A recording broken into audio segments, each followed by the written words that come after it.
Let's get a motherfucking recap. What? I'll go ahead and do it. So, how do we start this off? We had just basically finished our time with the who we thought was a hag, Mabel. That happened in the previous session, and we were heading off on our own. We're pretty much making the rest of the trek up north. Oordem dealing with the now hole in his hand that is covered up by his gauntlet, and just starting to hear whispers from it, because why not? Why can't more creepy things happen? We had a couple conversations on the way to Borskir Bridge and through it. Nima apologizing to Vera about his attitude to Granny Mabel. A bit of a back and forth of a couple things. I wrote down the idiom "kids in soap bars" that Nima had, which was a nice little idiom. Canis also... If I vanish, there's a storm going on. Okay. Canis also explained what the astral sea and wild space was to us, for those who were unfamiliar. And one night, Canis wanted to take a look at Nima's sword. Who knows what that's for? We also learned that Archie's been reset 6 times, because he's got an internal reset counter. Eventually past Waterdeep and reached Neverwinter. Garret's been trailing with 4 undead that he brought to the city, and he's not allowed to bring them inside, and we spend maybe half an hour trying to figure out a way to get them inside, and ultimately we don't. We have to leave them to the elements. While we're there, we passed by a crier, or we read a broadsheet of some sort, and we learned of the news that's been going on in the time we've been gone, which has been maybe 20 days or so. Alanis' passing is mentioned.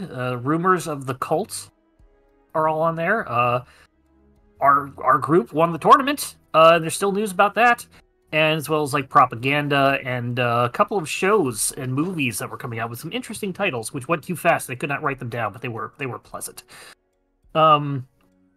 We also passed by several men and women who have been hung, who are missing an eye or a hand, as we learn later that it's probably Maddox's work, and we do learn later that it was his work, and they're strung up pretty well, so they can't come back to life. When we get to Castle Neverwinter, we have a discussion with Renault. The castle itself looks kind of worse for wear, kind of like the mood of the city has taken over it. Garret quickly, most of the characters don't know this, but Garret quickly read his mind and gets glimpses of Alanis and the captain threatening Renault and Maddox's form of justice. A couple other things have been going on as well. He did get our message that we had sent him when we left Candlekeep. And so he had the area on watch. Didn't send anybody in to avoid arousing suspicion, but made sure nobody was coming out and more stuff wasn't going on. And apparently they've only outed 1 or 2 cults in the entire city. I don't know if that probably didn't include the one that we did, but that's not a lot. There are rumors from the Chasm District that the Underdark is making its move, quote unquote. I believe he emphasized there are a lot. Okay, yeah, we figure there are a lot. We don't, we found a lot of papers. I do know that. We learned that the corpses are coming back to life, and just not the cult ones, just corpses coming back to life. Night of Living Dead kind of stuff. They got some allies, or some mercs and people from out of town, including from Oordem's town, Crito, brought in by Mercurio Brinjar. He's no longer in town, but he had pretty much, I guess, negotiated or organized things to get there. While we're waiting, Olu steps out of the shadows, has not been able to track us, which upsets him. Can't see Archie. I missed a bit of that conversation we had why, but he figures it's probably why I've not been able to be tracked. Olu apparently knows what Garret carries. That's not known to the rest of the characters. That would happen in their brains. But we decide to take a rest so we can just fill up on stuff, and we head to the crypt the next night. As we're going in, Olu warns Vera about Garret, cryptically. We managed to trek back to the cave of where we were originally, and a portal opens up. And we all jump into the portal because why not? When we get in there, we see a vision of Zalrayr. Zalrayr jumped to the portal first, but we followed him in. We get a vision, or we see Zalrayr talking to Vecna through the voice of Alanis's body. Disintegrates Alanis, or disintegrates Zalrayr. Garret has a quick choice to make: either pick up the book he was carrying or pick up the shard, and he picked up the book. We snap back to reality, or to the material plane. Vecna picks up the shard, and now Vecna in Alanis's body is holding the shard, and apparently is ready for... We've served our purpose, possibly, and then there's a giant bone thing behind us, sneaking up right behind us. That's what I got.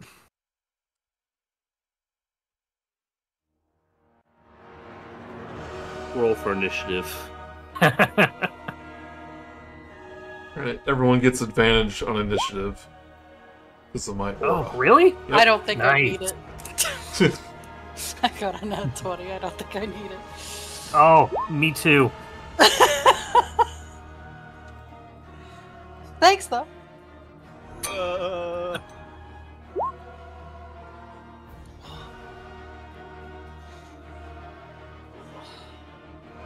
That's cool. D&D Beyond is some fucking... thing. Yeah, you might need to right-click and just do the roll the flat die or roll the advantage to do it, because D&D Beyond, or Beyond 20 wasn't apparently working, according to Joey. Yep, just right click it. Wait, right click what specifically? Initiative.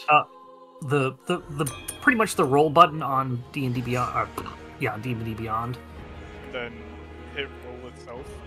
Roll itself or roll with advantage, because you'll get advantage this time. But yeah, apparently that should pipe it over. I don't know, it's being so- added to the initiative here. Yeah. Oh. It didn't, but I got a 15 that first time. That's like the only thing that's not showing up is initiative. I'm Oh not- yeah, mine didn't even go through. What the fuck? yeah, Mine it's went through, weird. but I forgot to click on my thing, Did you guys so... click yourselves? Yes. Yeah. That's been... There we go. But it's not mine's not going into the turn order. I'm gonna I pull added the myself... re-edit here. Yeah, I added myself using the, The add-ons full been... 20 character sheet and just updated it. Otherwise, Alright, try now.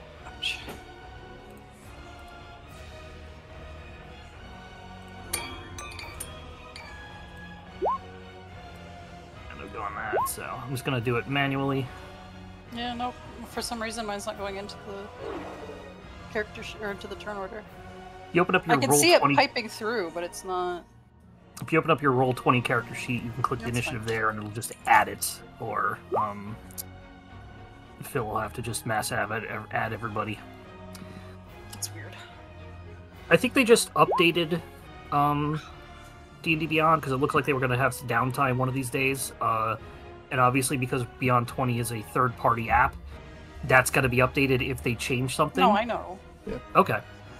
Sorry, I don't get No, to no, explain code that often. I like code. I understand that. Don't worry. Vecna's like, hold on, my initiative isn't going through. Oh, let me just figure this out.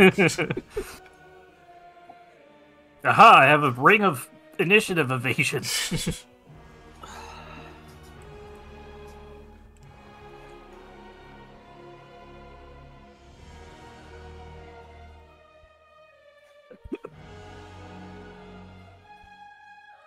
Okay, who needs to roll still? Nima rolled an 18, it looks like. Yeah, I already got mine done.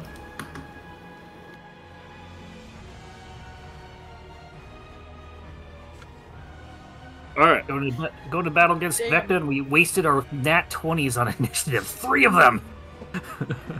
yeah, you guys are all probably screwed on saves now.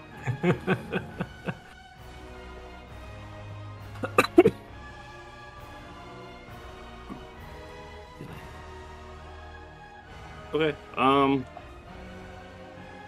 Yeah, like I said, this wall was just as Vecna, as Alana's stepping forward, casts his hands out. The wind and stone and dust and bone just began to just gather and materialize in a large, just for lack of a better term, swarm of bones behind you guys.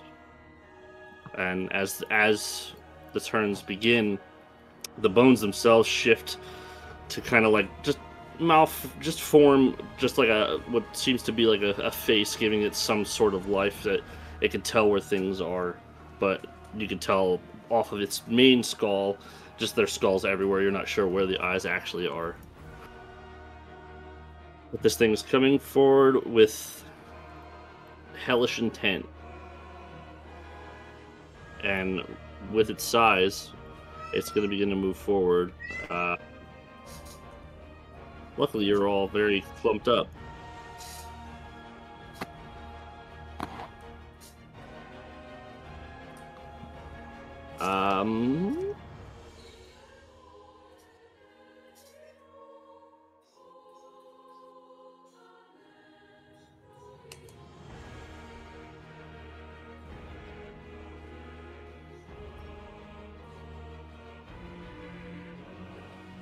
So, technically, one creature in the storm space. Vera's first, so we're just gonna have it consume her first, just in terms of closest proximity. Oh, she just got her new token too. And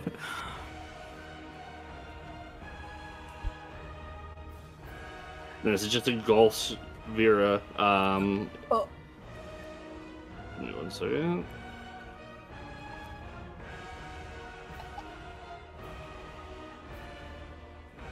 It's going to attack you once, and then it's going to try to Death's Embrace you. Yeah, sure, okay.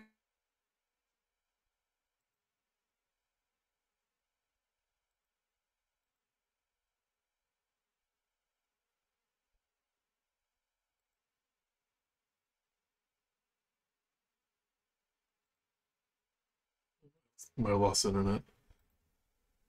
Plate illustrial. That's a joke. That's a joke.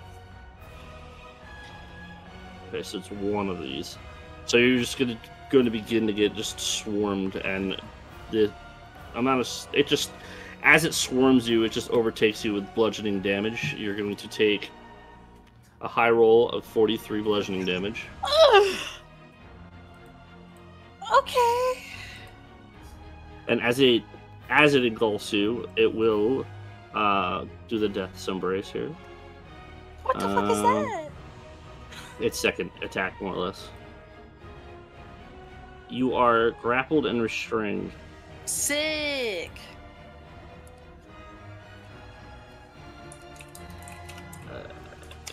It has to hit you, though. So let me see.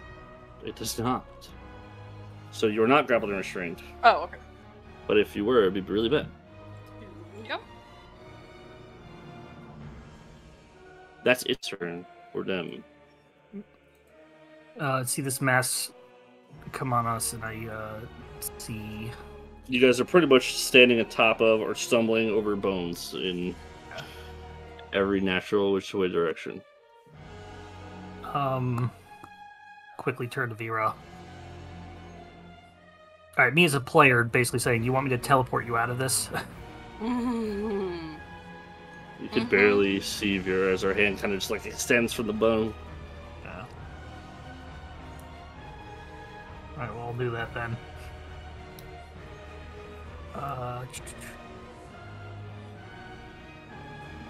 Let me find it.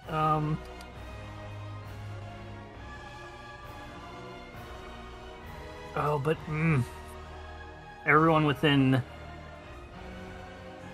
10 feet will basically be boomed as well. So I can't do that. Because that will hurt my friends. Am I disconnected for a minute? If you're in my aura, you get a +4 to saving throws too, if that was relevant. There was no save, but yeah. Okay. Alright, so I'm gonna turn back to Vera instead. Give you a Cure Wounds at 3rd level. Hello. And I'm going to use my Empowered Healing. Oh, sorry, that's not maximize the dice. Let's re-roll the dice. What did I roll? 6, 1, and 4. I'm going to re-roll the 1 and the 4 using a sorcery point.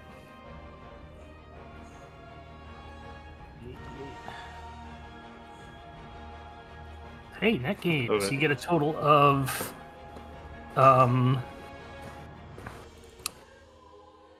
increased by 2, so you get a total of 18.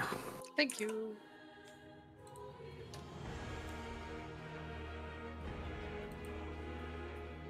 I'm going to move out of this mass.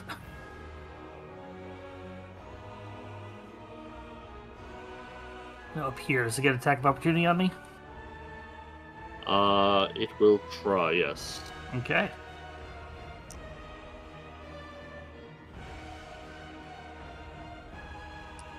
Any sentinel enjoyers?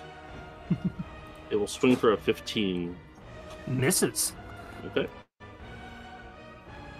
There you go, I've pumped that. I will take out my whip in the hand. I can't use it because I used that action. What bonus actions do I have?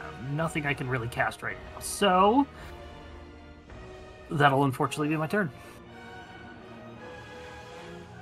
Okay.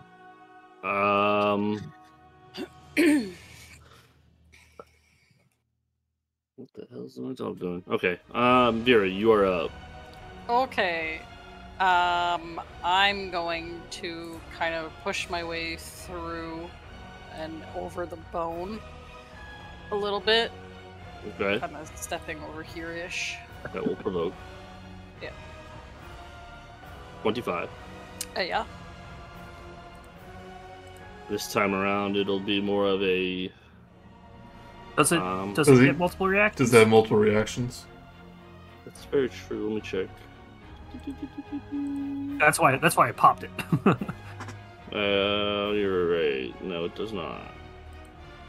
Woo! I I'm forget kind of how shocked to... it doesn't, but I'm glad. Yeah, me too. How do you check again? Isn't it... Usually it's legendary actions. I played a kind of a homebrew boss in the last game that had legendary reactions, but I don't think that's standard for like Yeah. official modules.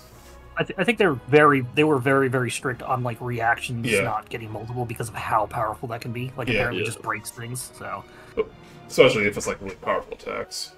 yeah. Go ahead, bro.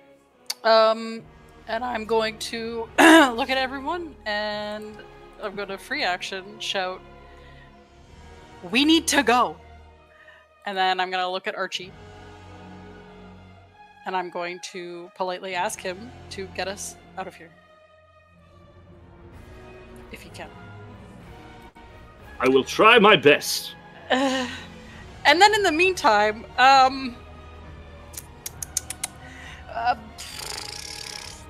fucking Veclanus is still here, right? Veclanus? So Correct. I'm going to. I don't want to hurt her, but I think I might have to.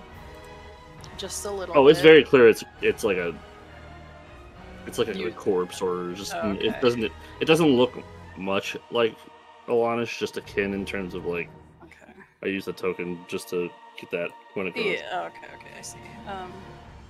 That would hurt everybody. Let's not do that. Actually, I'm just gonna. I'll magic miss. No, I'll Eldritch Blast. I'm fucking stupid. Why would I magic missile when I can Eldritch Blast? hmm Oh my god, I'm cracked. Oh, that's not gonna hit at all. It's an 11.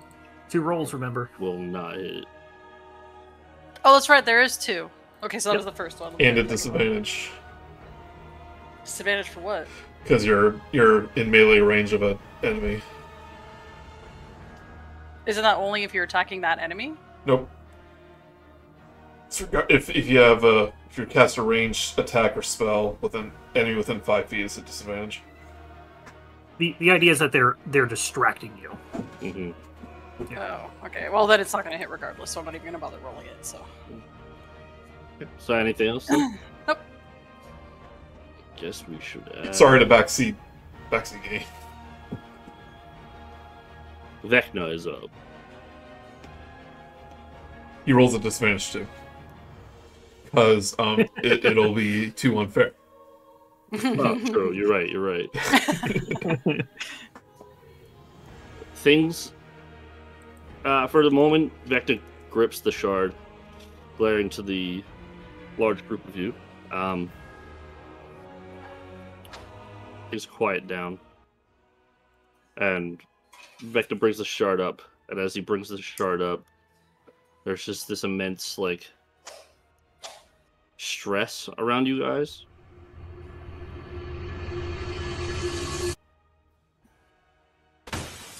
As you hear that noise, it almost seems like an illusion breaking around you. As you all come to in this room, I need you guys to place yourselves accordingly to how it was there. What the fuck?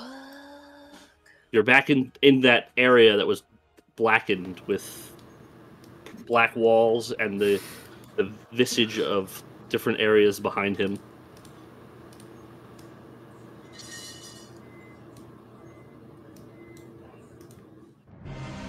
As the real Vecna is now standing there. Oh,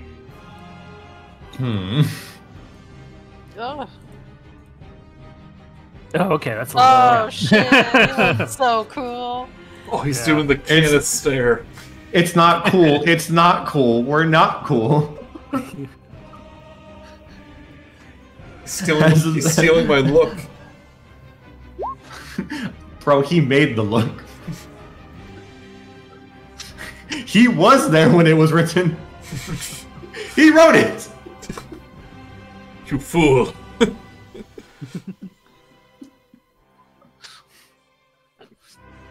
I was making this look before the world was born.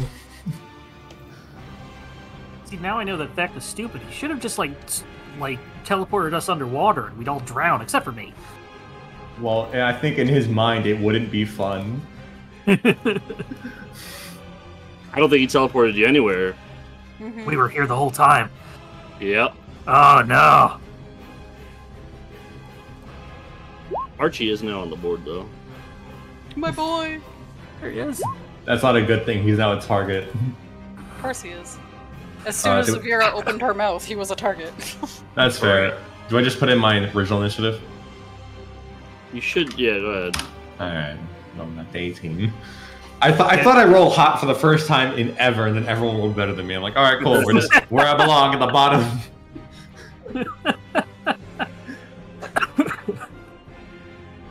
Yeah, we had 3 nat 20s on initiative. That's wild.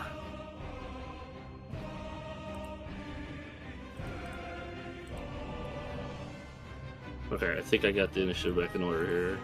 I don't see myself. I see it. I do not. It's okay. Do I You got need the to? Probably you got not. the old I got it. Okay. Yeah, you got the I know old what token it is there. anyway. Yeah, you're after Oordem, I believe. Yep. Yep. So that is Vecna's initial turn. At which point he's going to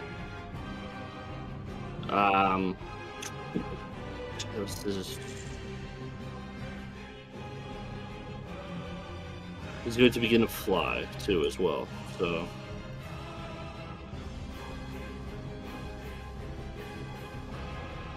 actually, nope, I messed up. It's my fault.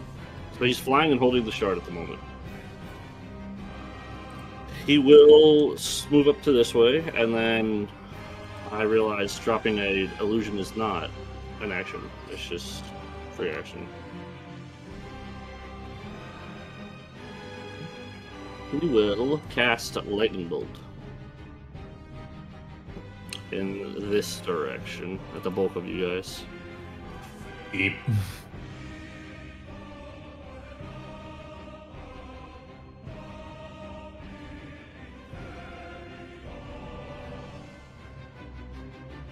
dexterity saving throw. Yes, dexterity saving throw, please. It's gonna hit. All With three. a +3, it's 20 fucking 9. Damn. Dang. Did you just deflect it back? Well, no, but I do take no damage because of evasion. Oh man, nice. So, Canis and Garret, I need one from you guys too. I fucking that one. Okay. Oh, You said Dex. Yes. Yeah. 29. Damn. 15. That will not make it. It will zap all of you who did not make it for 34. And that will be his turn. Nima, you're up. Before you go, we're going to stay about 40 feet into the air. Why would you specify that to me? You think I was gonna try something? No, I'm just saying for anybody who was melee. I could get up there, but I feel like this bone golem's a problem. Should I solve the bone golem? Or I'm saying bone golem because I'm used to bone golems. Stop the sea of skeletons, or do I try and stun him? you stun the sea of skeletons? I could try to stun the sea of skeletons. I'm just not sure if skeletons can be stunned. Can they? Because I get a little weird of stunning undead, because I'm like, some of them are a little weird about it. You can Yeah, certainly try. Yeah. It's worth a shot. Okay, let's Give it open up lockjaw. That's what you're doing. Let's pull this out. Silver, let's do some work. Wait, skeletons. I'm gonna initiate it. Okay, first let me do some testing. Unarmed strike, +8 to hit. Go for it. Roll. D&D Beyond, you will roll for me. Thank you. Is a 23 hit? Yes. All right. I'm testing if some skeletons have bludgeoning vulnerability. Does this one have bludgeoning vulnerability for 9 bludgeoning damage? You will do extra damage. Oh, all right. Putting silver away. Cracks knuckles. Second strike. 14, 22. This will be a stunning strike as well for a key point. Wait, 14, 22. You rolled a 22. Or yeah, I rolled up to a 22. I also am going to do stunning strike for this. So when I hit on a main attack, the target must make a con saving throw. Okay. DC. What's my DC? As you go to do your accurate pinpoint stunning strike, where the hell do I stun in this thing?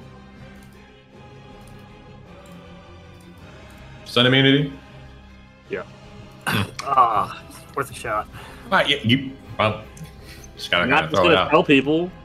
Oh yeah, I know. Okay, you gotta test it. It's like, all right, stunning Yeah, strike? yeah. No stunning strike. Yeah. But we are going to hit again with another bonus action strike for 25, and then I'm just How gonna much do. damage did the stunning strike do? Oh, it was normal. It's just on hit I can apply the stunning effect if I, DC 15. Right.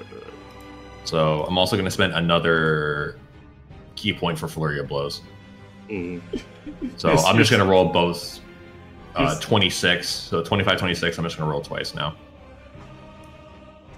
I'll add all the damage after. It makes it easier. You're like knee deep in this pile of bones, just punching downwards. Yeah. All right. So.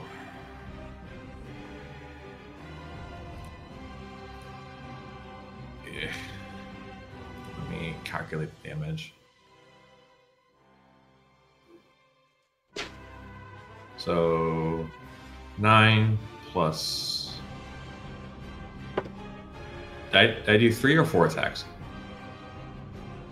3 if I recall. I have a 4th attack. Sorry. 9 plus 7 plus 8. One more strike. So I have my extra attack. 25. I think that's it. Yes. Plus 6 for a total of 30 bludgeoning damage.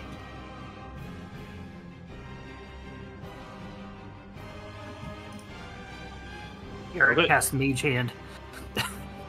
Nima just begins to spin, kicking and punching in every direction as these bones are just engulfing the three of you guys. You can just see bones beginning to fly everywhere, but as they fly, they kind of just like slowly move back towards the pile. As a note, I'm gonna make use of this. Since I made an unarmed strike, and I'm using my fist, but I'm still holding silver. I'm gonna make the effects of agile parry, so I have +2 AC bonus. Okay. Anything else? Nope, that's it. Canis, you're up. I am going to fly up, kind of the same level as Vecna. Okay. I'm going to cast Moonbeam directly on top of the pile of bones. Atop the pile of bones? Not where Nima is, like off to the... Well, if it's a dex save. right around Okay. here. What level you cast on that? Level 2. Girl. It fails, as you see Vecna hold up a hand. I look up expecting to see the spectral dragon fire down his Godzilla beam. Then when it doesn't come, I turn to Vecna. Like He raises grimace. He raises his glowing red hand and just... Not here. Did he counterspell? He did indeed. Looks like it. Okay, I'm going to use a bonus action to cast Divine Favor on my... Oh wait, it's a spell. Never mind, sorry. I'm going to cast Mage Hand too. Give him the finger. Okay. So this draconic claw comes out of nowhere and just flips Vecna off. And he rolls his one good eye.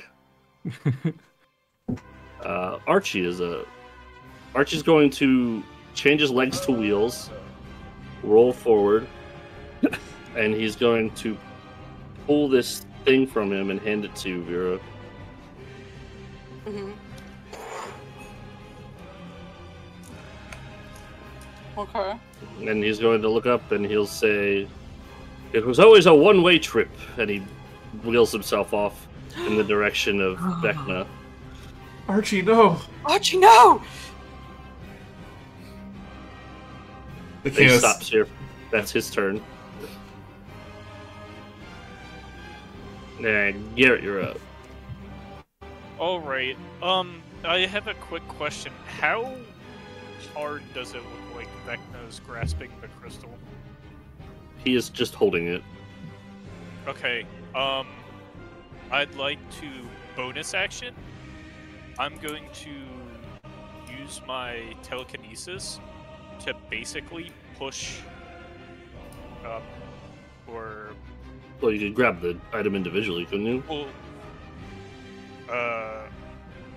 maybe I was just gonna try to like It'd be opposed Well, strength. yeah. But you would use int instead of strength in my head. Yeah. Yeah. Okay. So, Would I get proficiency bonus for I don't think so. that? Okay. Because he doesn't give it to you, right? DC 8 plus your proficiency. Okay, yeah. So it's 8 plus proficiency bonus plus ability score modifier. Alright, there you go.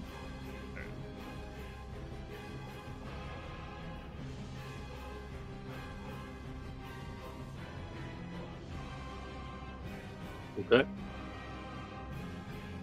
So you'd have to beat a 16. Oh, it's opposed strength. Or did you roll a 16? No. It's opposed. Okay, he does not. So as he's standing there, out of his hand, you guys just see the shard begin to float towards Garret. Okay. I am going to cast Misty Step to wherever the shard moved. I mean, you pulled it towards You pulled it out of his hand, so it'd probably be around like here if you stopped immediately. Yeah. So, I was gonna teleport to it and grab it That's fine. because I'm too low to risk getting AO'd right now. Okay. So, You're about. It'll probably, if you let go mentally, it fell to the ground here. okay.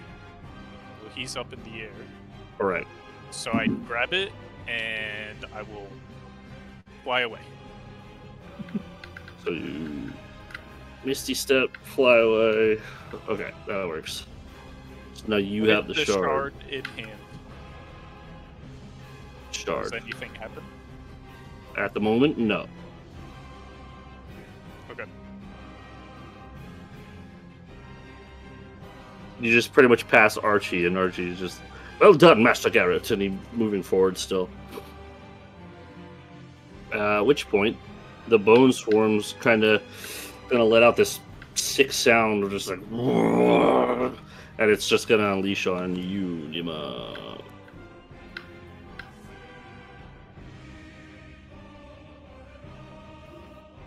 It will crit. Oh.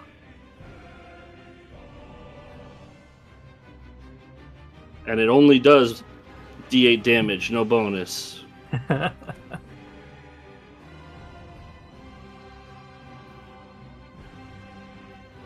It's a strong hit. Oh. How much HP do you have, Nima? I'm certainly sitting at 50 HP. You are down from the first hit. Fuck! Or from the hit. The crit itself. You guys can see him just get swarmed by slashing and piercing bone, and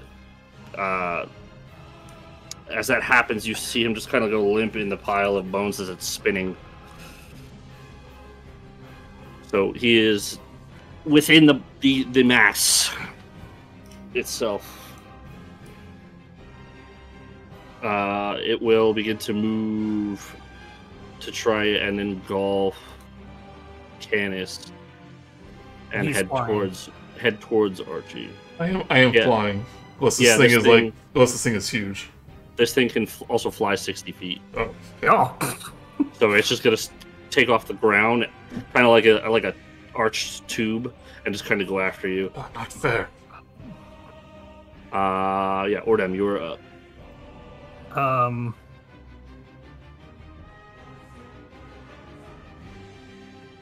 Can I see Nima through the bone You pile? could occasionally, yeah, you can see his body like going around the tornado. It's Bone Storm. I will cure wounds at a distance using distance spell. Okay, what level? Looking that up. Sorry, I'm just pressing the buttons. We'll do another third level because holy crap. Actually, I'm gonna give this fourth level. Okay. Rolling 22. 22. If the spell is 4th level or lower, it fails. So as you see this gold light head towards Nima, as this arched red hand just comes out of nowhere and kind of like grasps the energy, and the energy just dissipates before it hits Nima. And you guys look to Vecna again. Do you want like a third character from me? I can give you a third. Just had to ask.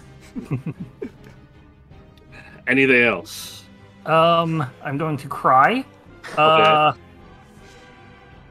Nope. Can't do much. I'm gonna probably get this side so we're a little closer to Vera. No, what's his face has a shard. Garret has a shard, so I'm gonna try and get between. Be protector man. That'll be it. Okay.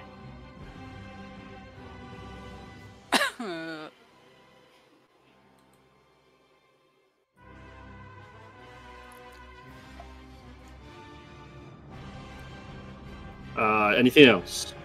No, sorry, that's all. Alright. Vera, upon your turn, you guys can begin to see Vera's hair kind of shimmer for a moment.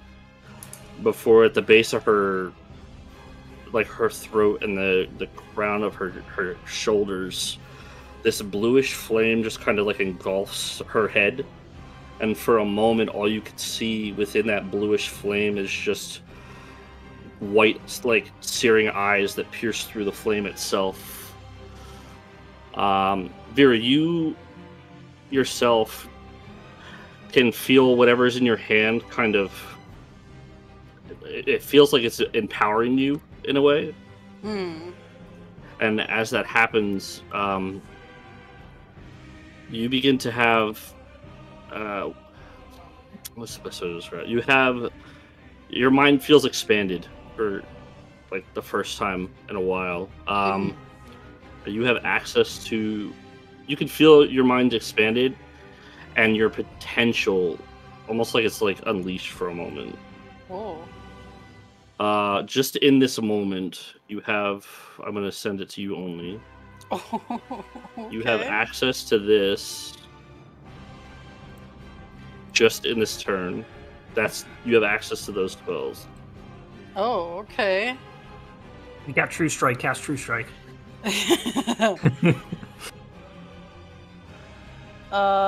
Okay, let me look at these real quick.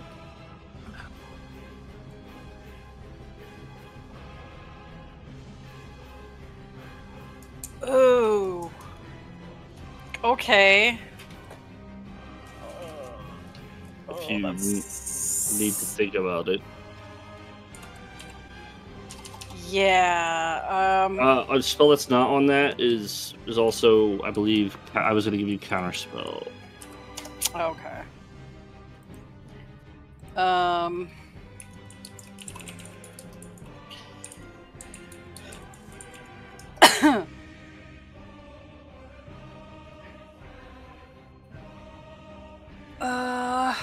I've never even heard of that one, so that's interesting. What does this do?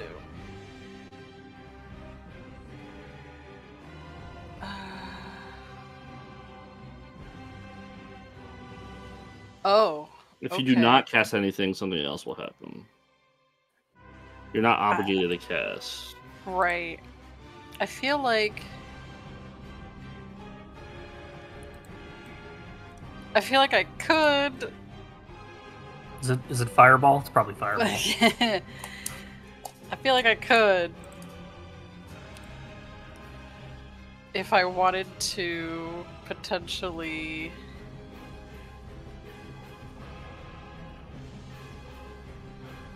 Wait, sorry, I'm looking up one of them because I've literally never heard of this before. That's I'm fine. just trying to find the details of it. Take your time. I imagine everything's like going in slow motion for you as you're taking this all in. Yeah. You're like seeing the Matrix right now? Like, so She is essentially seeing the weave, yeah.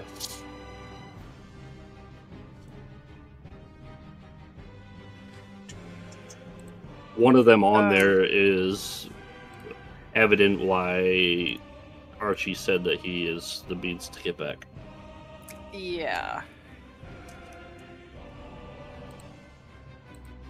I was just looking at that. Nima, do you want a huge heal to get yourself back up? I mean, it would be nice. I still have a lot of my kit available to dump. Yeah, because I can just use all my laying hands. Man, honestly, to negate that, because besides that crit, I'm not sure what his bonus to hit is. I have a 21 AC, which is still kind of hard to hit, and evasion, I can dodge Vecna spells. It's literally a plus 10, but I crit you, so... Yeah, so what, 45? So he had a 45% chance to hit me. Yeah, but that's also Lay on Hands is also not a spell, so it's almost a guarantee. Oh yeah, it's not a spell. I just give it to you. No, that's an action. Dope. I would again. Yeah. That's you have your Lay on Hands. You think that's valuable, but understand I'm also doing double damage to this thing. Yeah. But I also have 2 attacks and smites now, so. Again, that's what you find valuable. I would accept it, but if you don't, I also accept it. I think I have a Canis thing to do in this situation, so. Yeah. Again, Oh crap! He's gonna eat a hamburger. Yeah. I take out my pastry bag. He's gonna complain about the daily newspaper. Well, if we're all gonna die, I might as well get my carbs in.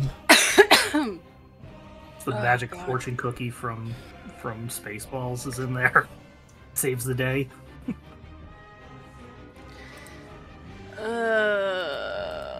Okay. Okay. There's one I could do, but I have a feeling it would fail anyway. So I think I will.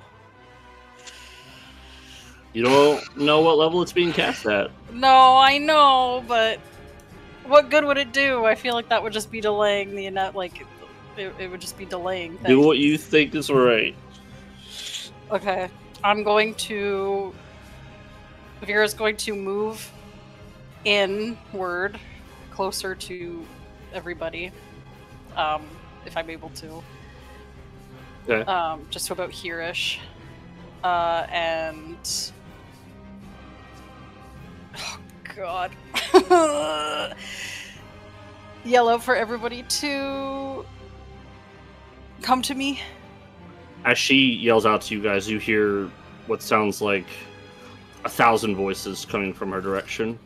And as you look to her, her appearance is drastically different.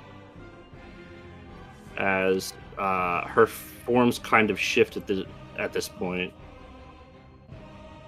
There's something akin to this in references. What the fuck?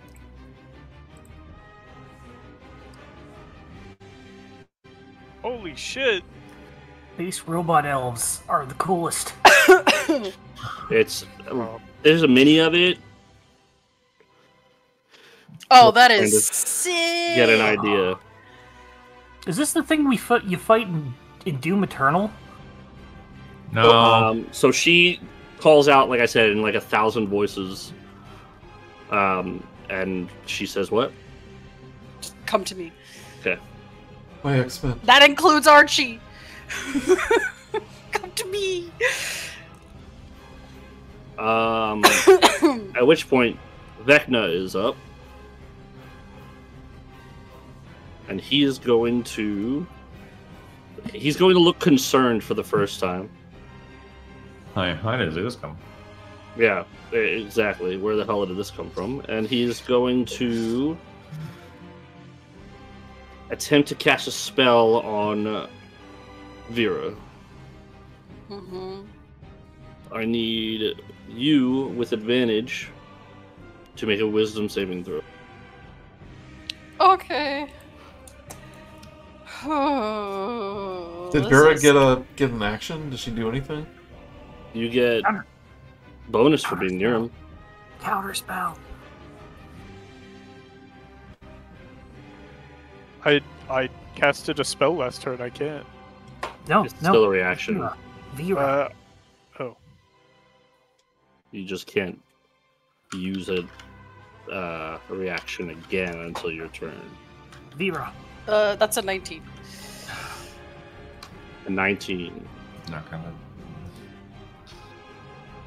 The red hand kind of shimmers through the air fast, and as it does, for a moment, there's this blue, almost auric sphere that stops about here. And as you see that, there's this larger shimmer to it for a moment. As let me see here.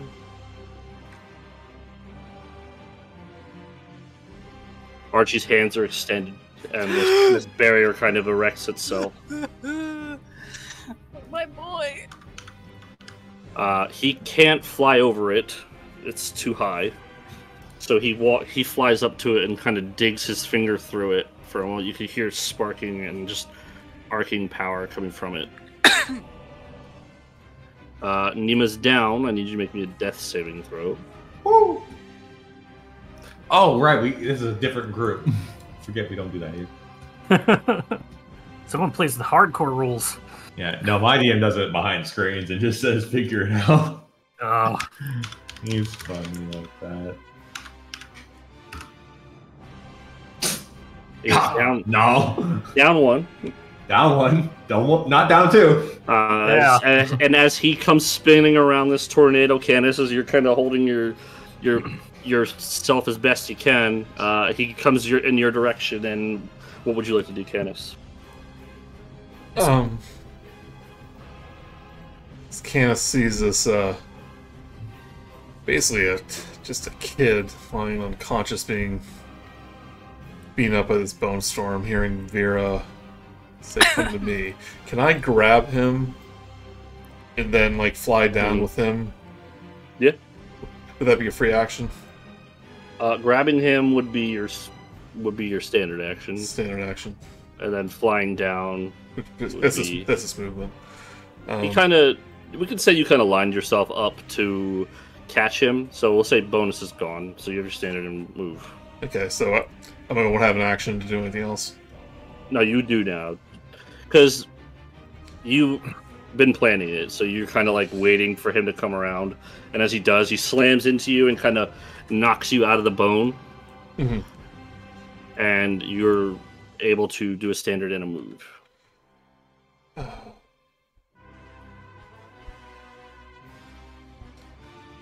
Does Misty Step, if I'm holding someone, affect them too? No. It will not, but if you fly out of their range, you'll get attacked. As long as you stay near the tornado, you'll be okay. So right here, you won't get attacked, or you won't provoke, but... Just get both of you close to Vera. Yeah, well, I mean, we're still within an attack range if I get down there, I think. Mm-hmm. But so that means I won't get an attack of opportunity. So I'll grab... That's what you're saying. Yeah, I'll grab Vera. Or not Vera, sorry. Nima. Nima. Mm-hmm. Fly down towards him, and I'm just going to use all my lay on hands as he's in my arms. Okay. So that's 40 hit points. So Nima, you're immediately back up. At which point Archie is up, and he's continuing to spread this almost like combative magic against whatever Vecna is doing. And Vecna is beginning to like press his hand into it, and Archie's beginning to struggle. No. At which point, Garret, you're up. Alright. I will, just as a means to try and take down the Bone Swarm, I will... How do I want to do this? You have command undead yet? No, I do not. So I will...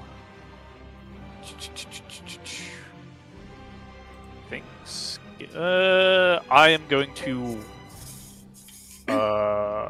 basically wall of fire it to try and separate it from like us and the group, or the group and itself. Okay.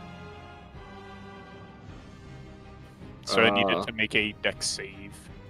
It's somehow really good at them, but that's okay. Interesting. Still Bunch of only rolled a flying 7. bones. It's probably like a just hard to hit because it's a mass of a net. I only rolled a 7 though, so you're... Oh, shit. Okay. So it takes 5d8 damage.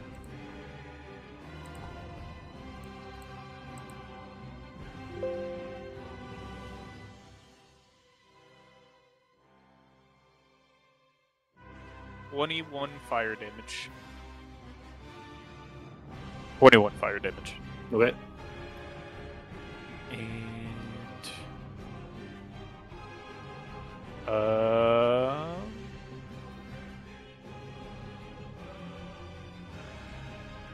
also try to just push it back 5 feet. Let me Alright, make go for sure it doesn't have I wonder if it says that I can't do it on specific creatures. I'll let you. Okay. So it needs to make a opposed strength. 13. It will fail, so it's pushed back 5 feet. Pushed into the flame wall. Yep. Or back behind it, rather.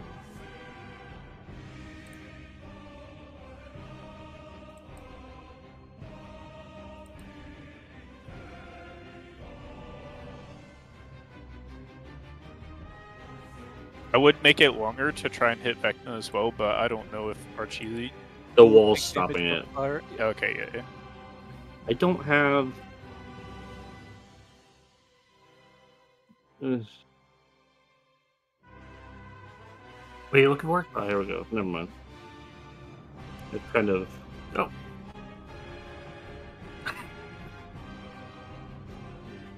Damn arrow tool. How long is it? It says it's 120 feet, so I... No, that's how far away you can cast it, I believe. Oh.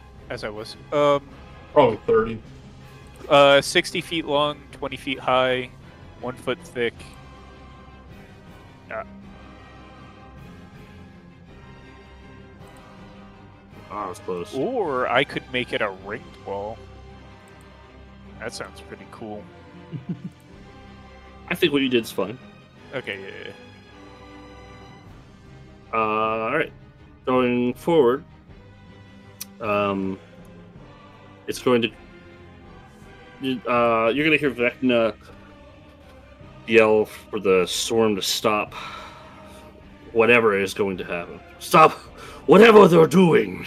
And it's going to come flying towards your wall here. In it, so how much damage? It'll take it on the end of its turn. Oh wait, actually no. If it, No, it's When it moving through enters, yeah. yeah, if it moves into it, 5d8. It needs to make a DC 16 dex save. It makes the dex save. Okay, so it'll still take half. As it powers through this wall and goes for Vera.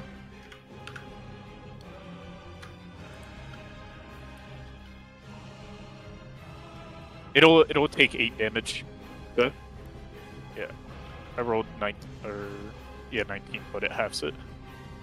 You can see the integrity of this tornado beginning to thin out. It's still alive, but it's thinning out. Point of order. I believe that when you enter the firewall or you end your turn or the second part of it, you don't actually do a dex save. It's only when it appears. If you voluntarily or go through it another way, you automatically, it doesn't have a save at all. So I'm reading that right. Full damage? Probably sounds like it, yeah. Okay, so it would take 19.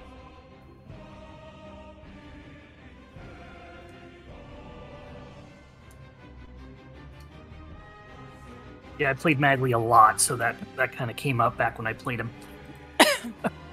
Okay. Bagley spirit appears. It's like going to swing at you, Vera. What, sorry? It's going to swing at you. Okay. It will swing for a 20. It hits. Meets a beat, so... It will do less damage because it's half health. And it'll hit you for 9. Okay. So, you guys just hear bone just begin to slam off of her now iron copperish looking skin. At which point, Oordem, you're up. I'm gonna come over here and... Well, actually, you probably need to step there, don't you, to get within 5 feet of all of us? She's not moving. Yeah, okay. She looks like she's readying something, so... Yeah, I'll get here and I'll... Counter spells make me nervous. He has not been able to counterspell through this wall, I will say. That's true. With anything that Garrett's tried. Alright, I'm gonna cast Spiritual Weapon then. I need a bonus action. So I'll cast that over here. Or right above it, it'll just come down and hit. Cast this in a while. Okay. That is... That's second force level. damage, right? Yeah, it's 9 to hit, or plus 9 to hit. Sorry, 16 to hit. It will barely miss. I will cast Favored by the Gods to add 2d4 to the total. Hopefully it doesn't roll double ones like it always does. Nope. Plus another 6, 22 to hit. That will hit. Because it is an attack roll. All right. This is force damage, and it will be 1d8 plus 5. 9 force damage.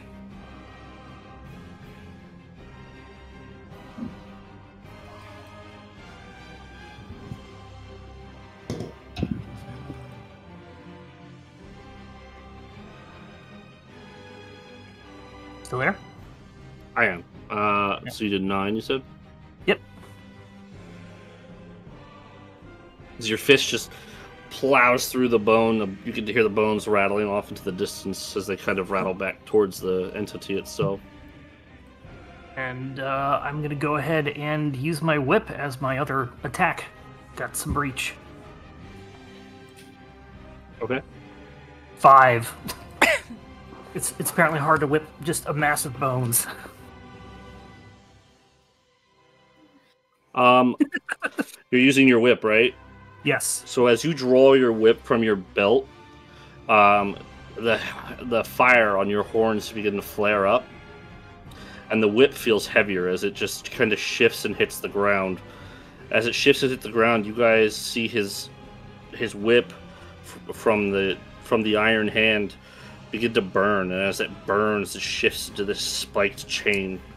You now deal d6. It's 2d6, and you're rolling charisma for this attack. Wow. Well, that probably still won't hit, but I rolled a... No, reroll, because you didn't roll. You're technically rolling with the weapon I want you to roll with. Alright, so it'll be charisma plus proficiency plus... Correct. It's just it's 2d6 plus your charisma for damage. I'm rolling 2 hit. Yeah, I know, for damage, Oh, though. I see what you mean, yeah. Alright, so it's going to be this. That's definitely going to hit, because that's plus another 3, so 27. He says 2d8 plus charisma? 2d8 plus charisma, yep. Oh, 2d6 plus charisma, sorry. 2d6 plus charisma. Let me try that again.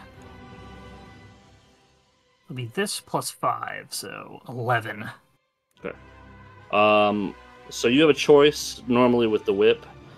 You can't trip this thing. Yeah. But you can grapple onto it to keep it burning. You do a d6 a turn, kind of deal. As you tighten it, as you tighten the chain, if you like. I will do that. And obviously, for the sake of the weapon, it is magic damage. Because it's Awesome. unique to you. But you are as confused as Mark is. I kind of look at the my gauntlet briefly, and go back to what's going on. Okay. At which point, Vera, you are up.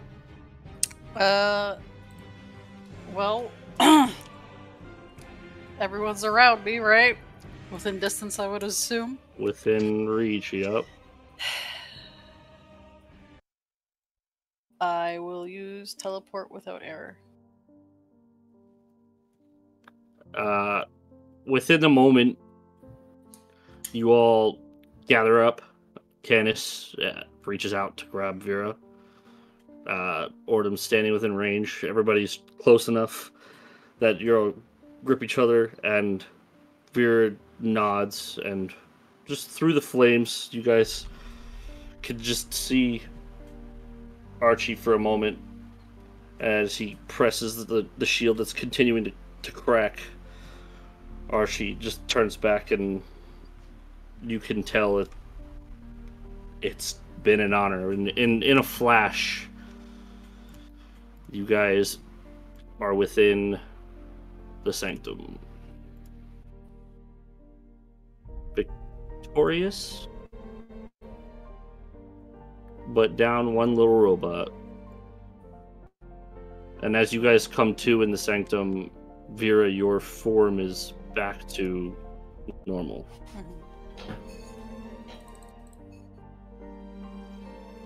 Oh, just for posterity, the sound that it makes is very akin to when you guys teleported from the key.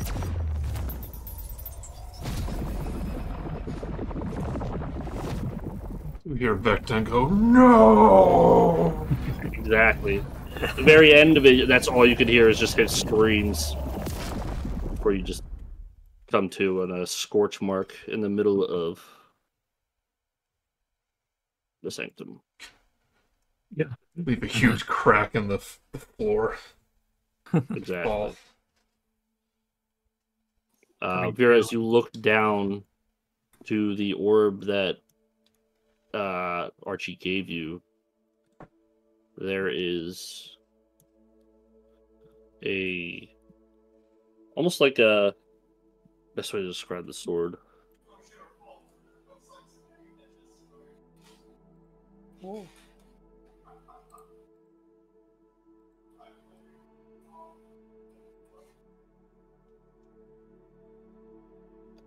It's kind of weird. Within your hand, interweaved between two different metals, like a steel and a less a metal, more of a mineral.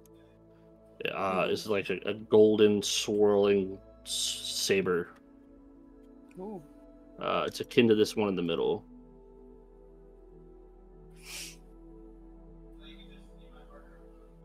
Let's see here, hold on.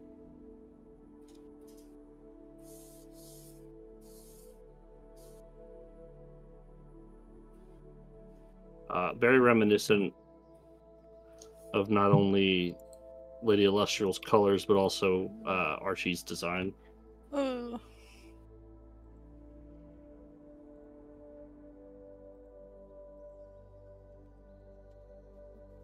That's it for combat here.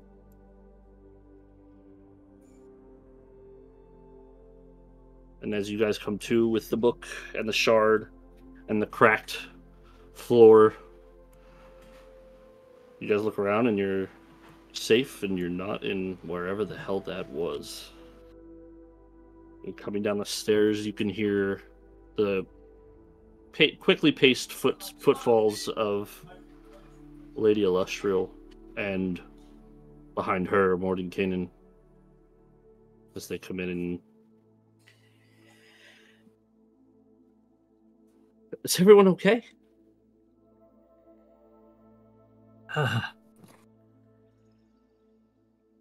Take a quick look around, see everybody except Archie. Say, yes. Nice. Barely. We didn't get Archie, did we? No. Oh.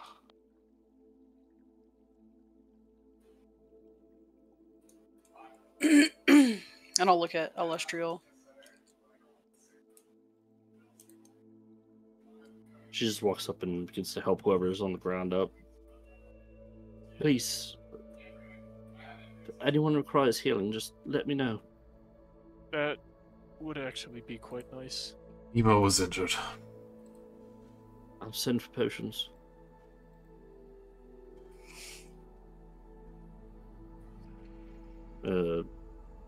Abrupt but a stern Mordenkainen. Do you have what we asked for? Garret kind of looks for being, as much as he admires Mordenkainen, he looks very annoyed by the answer or by the question that he proposed. He keeps quiet. We do. Good. You're as reliable as I thought you were. What happened? We were face to face with Vecna himself. So he's back. Officially. Officially.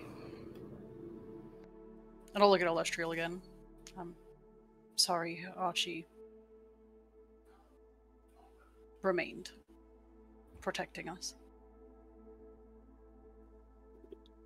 This was his duty.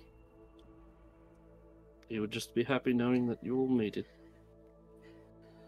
Unfortunately, She helps you up too, and she puts a hand on your shoulder. You were gonna say.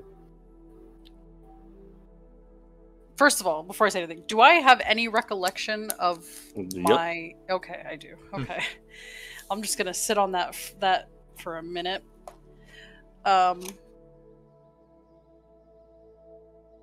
We don't know where exactly we came face to face with him. I don't know if it was an illusion or something, but it may be a good idea to get in touch with Renault. Vecna may very well be beneath Neverwinter as we speak. What did you see? We need details.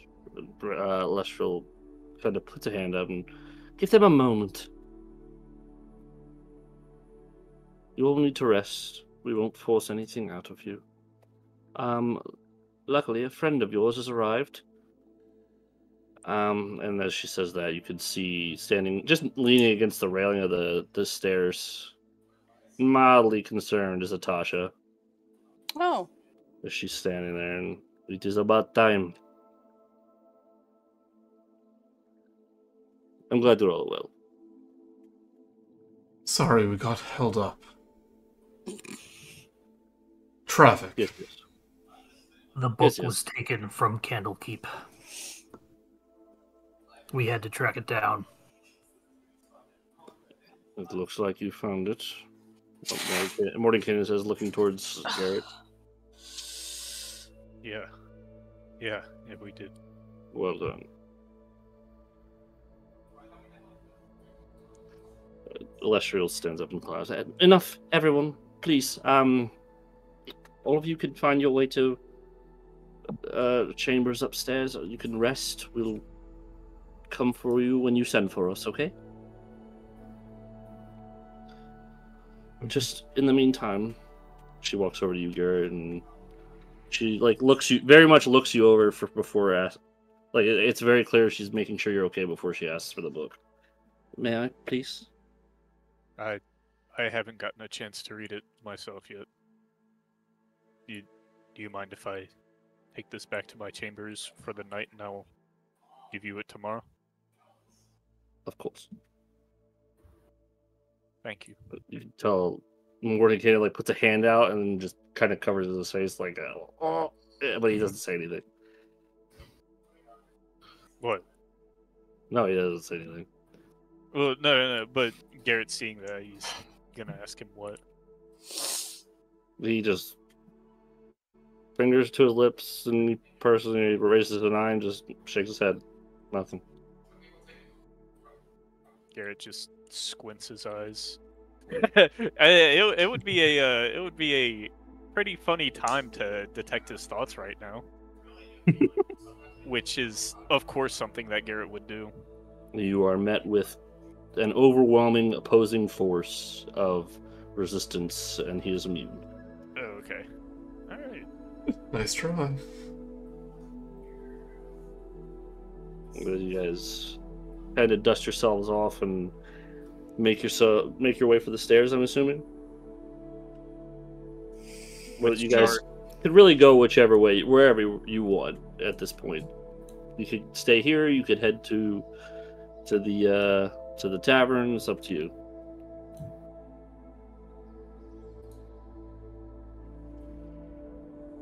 Vera's just gonna go to a room. They're really just going to give you guys the lounge, pretty much. Yeah, it's just somewhere to sit and You think. guys all chill in the lounge then, I guess? The lounge is large. The lounge is large enough. You guys could also rest if you'd like.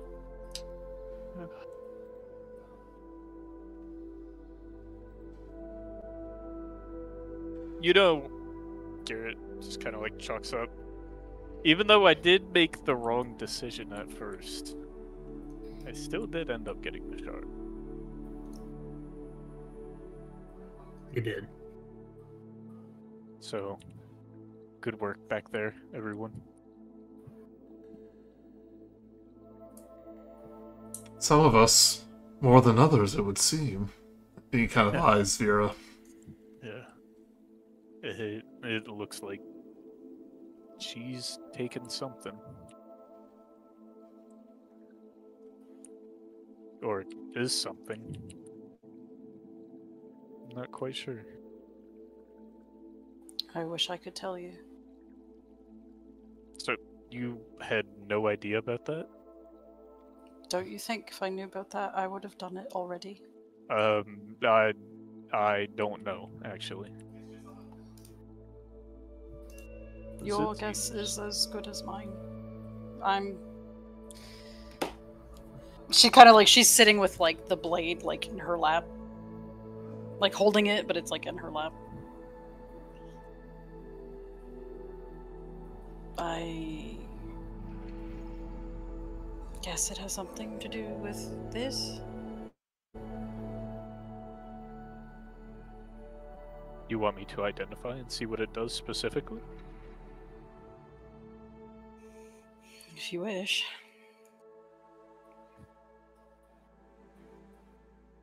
Well,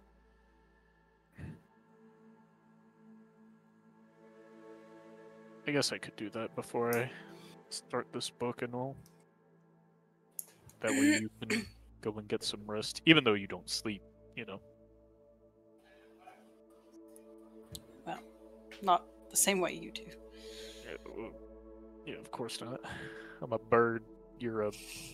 Garret kind of like waves his hands. Half elf. Are you? Half elf. You're still calling yourself... Still calling yourself half elf, then.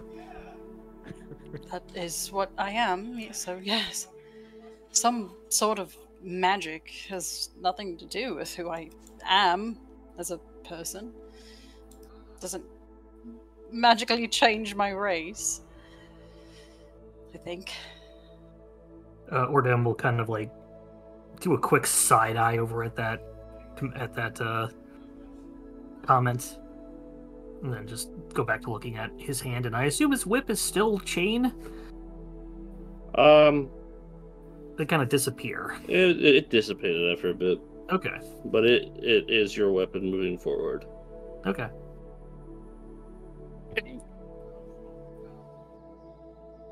Anyone else have any spectacular transformations they want to reveal? I'm a bird. I never knew. That's bird somehow. Ever since we started to get our new prizes, I've been able to do some pretty interesting things with my mind. Like talk to you in your head. I mean, I'm sure you noticed that. I can sometimes read thoughts, and I can do some other things. Oordem kind of mutters to himself and says, I'm kind of glad I got this. Then he tightens his eye patch. I mean, it's Go on, try to talk to me in my head. You can really do it. Okay. If that's the case, Garret will. He's just testing. Anytime I can now. read your thoughts. That's the fun part. You can't. Oh?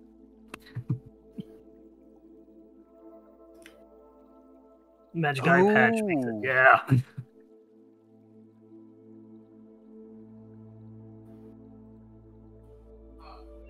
Kind of gets up and kind Kind of pats you on the back a little bit. Is like, oh, I was just testing, make sure this thing works. Well, if you didn't hear anything, then it certainly does.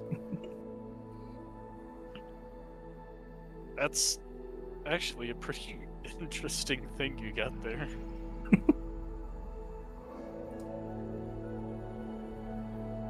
That cost me just about everything I had.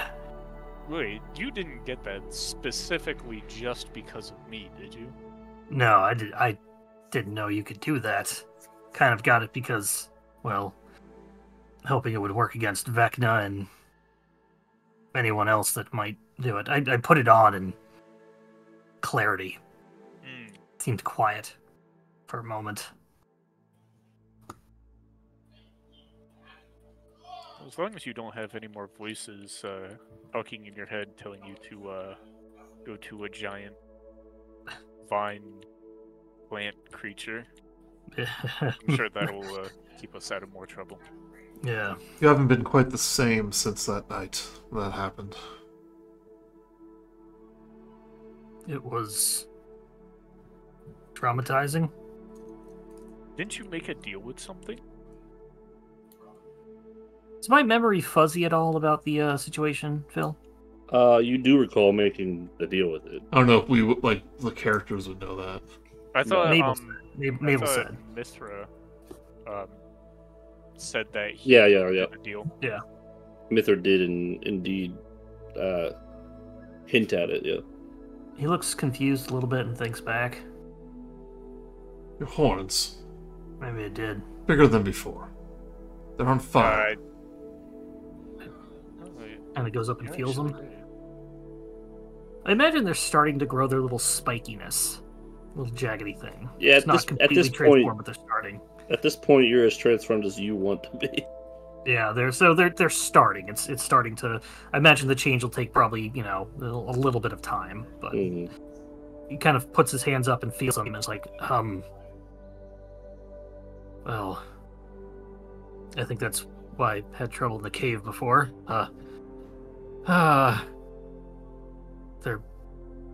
That's just stares back at his gloved hand with the hole in it, which is still gauntleted, and just kind of like trying to take all of this in at once, and just kind of like can't. Well, either way, that Treant thing is dead. Vecna hasn't followed us. My hand doesn't hurt as much. And, can't hear thoughts, so net gain, as far as I'm concerned.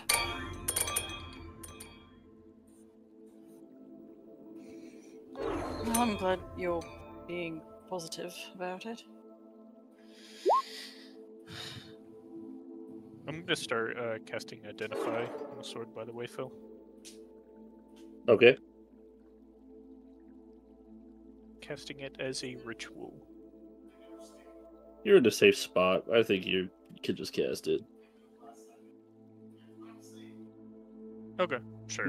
Yeah, I think Canis would be like, we're about to rest. I'll just cast it.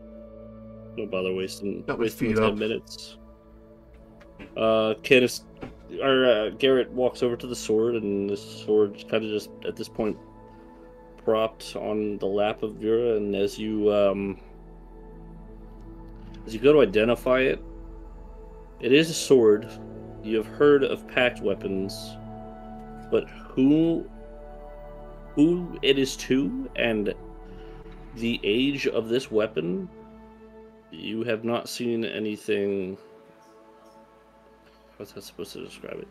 You're not sure who the pact is to, and on top of that, I guess you could roll an intelligence. Go ahead. Okay. Just flat intelligence, or do you want me to do Arcana? Sure, Arcana works. Okay. Nice. 10. The make of the sword is so old, you're not even sure you can identify the make of the sword. Just what it is and its purpose.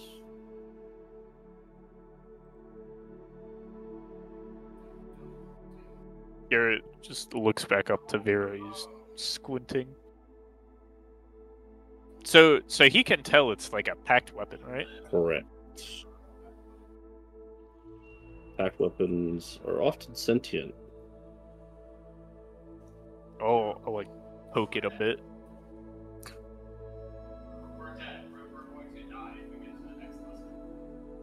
No response. At least not in your head, Vera. Are you testing its sharpness? No, these like, you know what? Don't worry about it. I can't really glean anything from it. At least not at the moment.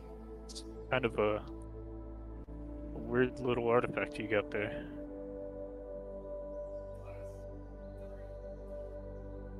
Well, a blade is a blade. That it is. Well, on top of that, a book is a book, and I think I'm gonna go read. Ayrton, the book needs some private time. Yes, actually, indeed. I couldn't have said it better myself. Thank you, Canis.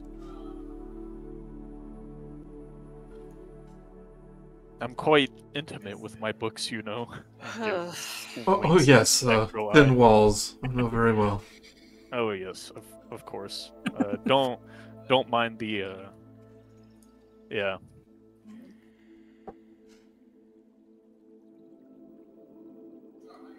And Garret will make it look like he's going to his room, but he's gonna go to the sanctum that has the broken obelisk in it Okay. first. So you're going downstairs. Yeah. They're not present on the map, but they are present. The three of them are kind of, as you get downstairs, or at least halfway down the stairs, Illustrial, Mordenkainen, and Tasha are kind of not flanking, but like circled around it, looking at it, talking quietly amongst themselves. Ooh. Did they see me? We'll say it's evident that Tasha looks at you, but she doesn't say anything. She goes back to speaking with Illustrial, who's in the middle. I am going to basically stand at the doorway and just eavesdrop Okay. like a weirdo. Their conversation doesn't go to. That goes obviously they speak about like the inner workings of what they know so far.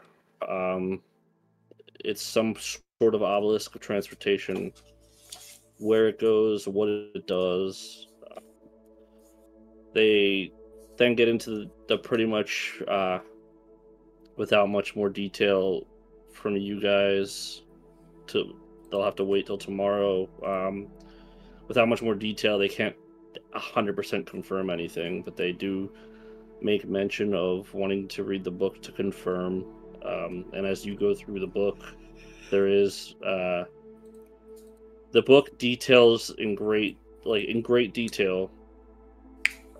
It goes through the very fine workings of the weave and teleportation through it, and all means on how to do it and such like that. If you don't have the teleportation circle spell, you could learn that from it. Oh, I can? Yeah, sure. It's a level spell that you're not for, but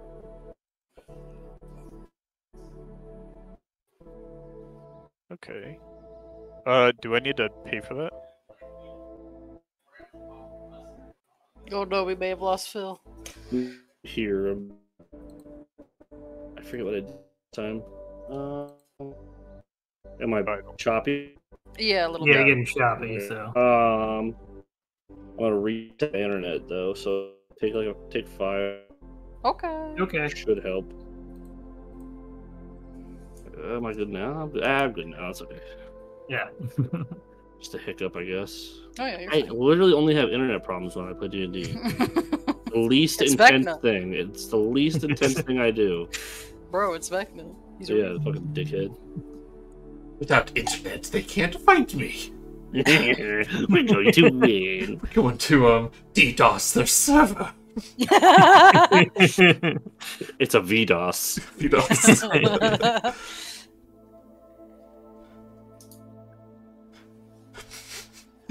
With low packet rate, they can never withstand my spells. My packets. My packets.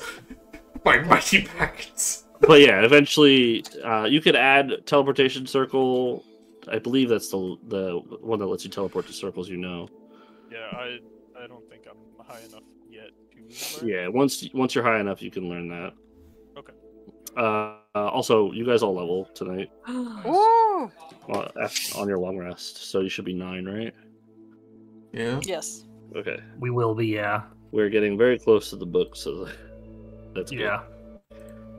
That said, yeah, the rest of it just goes into they look at you, Garret, but they don't pay you any mind because you're supposed to be resting, unless you ask them something. But that's about it. So, well, if they're not paying attention to me, Garrett's gonna like get to the obelisk and kind of like hold the shard in his hand and hold it up the obelisk and see if it does anything. They don't really stop you. They're watching you, but they don't stop you. And as you do, the shard kind of just leaves your hand and places itself into the slot. And as it does, there's a quick flash before you can't even see where you put the shard. It's a part of it. Ooh, I get counterspell. Well, I guess that's what that does. And Garret will actually go back to his room now, if they don't say anything. All right, you were reading the book while you were eavesdropping, I'm assuming? No, he was focused on eavesdropping them. Okay. He's just gonna go back to his room after like that interaction. As you head towards the stairs, you hear a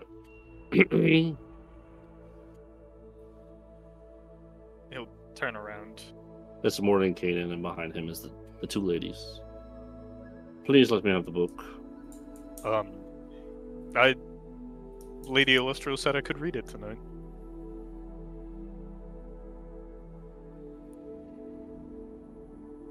That would have been done by now. He looks so Illustro, and Illustro just gives a shrug of like, I didn't say that. I mean, it may have been done by now, but you saw what I just did, and I was talking to the others upstairs respectfully.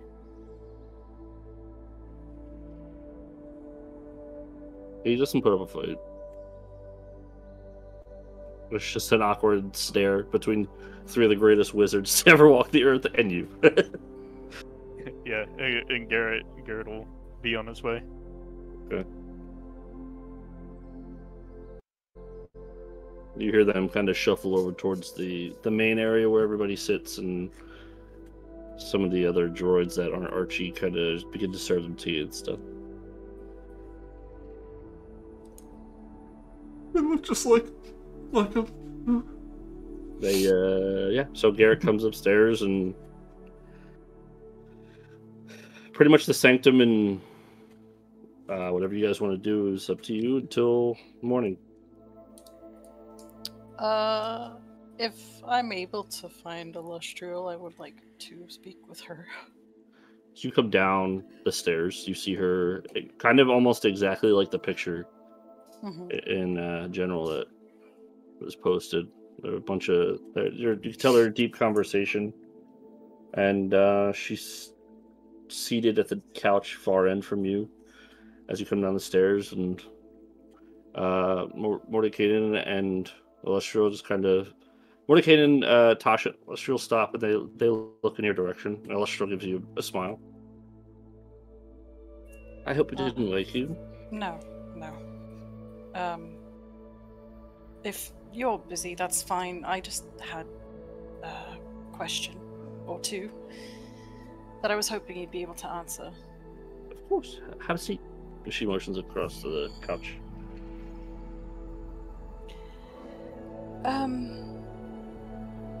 So... Morden Kanan kind of walks off to the workshop behind him over here, and Tasha stays seated, just kind of like Yeah. leaning on her hand, looking at you. There are two things, like I said. The first is, during our fight with Vecna,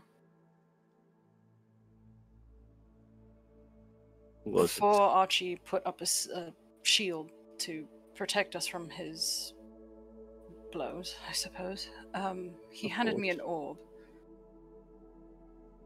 And I never felt so aware before, and it changed me. Physically, I mean. All right.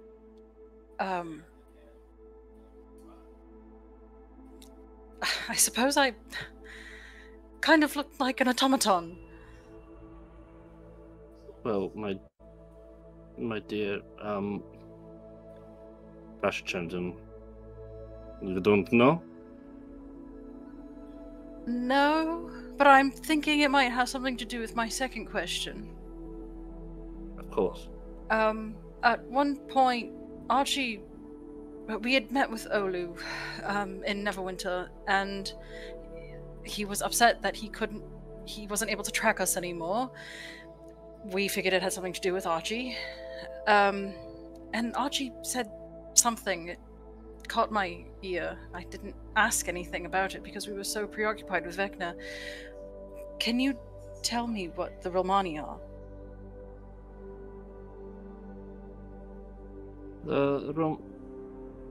Tasha looks to Shrill and stands up.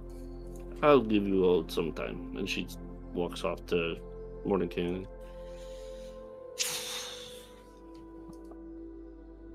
At first, I wasn't aware of you or who you are, but after some time and some dusting of the cobwebs, I realized that, and some conversations with Archibald, I realized that you were a former project of mine. I'm sorry? She stands up and moves over to sit next to you. There was a time, well before even my time, that there were people who existed, I guess people, like yourself and Archie, that existed here below Sigil. They're robots or automatons in a sense, and they would be the ancient Romani. I had the brilliant idea to see if I could eventually impart myself onto one of your kind of a pseudo lichdom. It's frowned upon, but we can't all protect the realms forever, you know? But I realized quickly that that was not possible. You seem to be some sort of higher state of Romani, ones worshipped by the smaller ones. You predate even myself.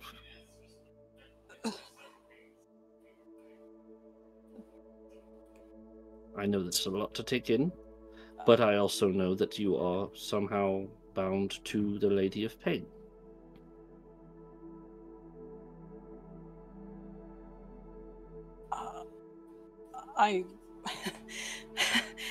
There must be some mistake, my lady. I'm simply a half-elf from Silvery Moon, part of your spell guard?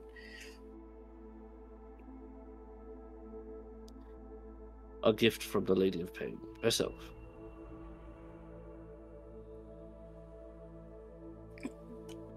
A mild experiment in your kind, I assure you. It was not malicious.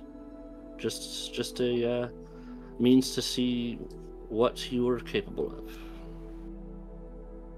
I blanked my mind at the fact to allow it to not slip, but once Archie gave you the beacon, and she points to the sword, the spell lifted.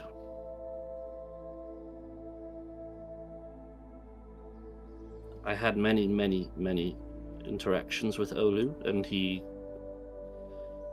he's partly responsible for the blank. But not only that, he is partly responsible for giving you a life, I guess.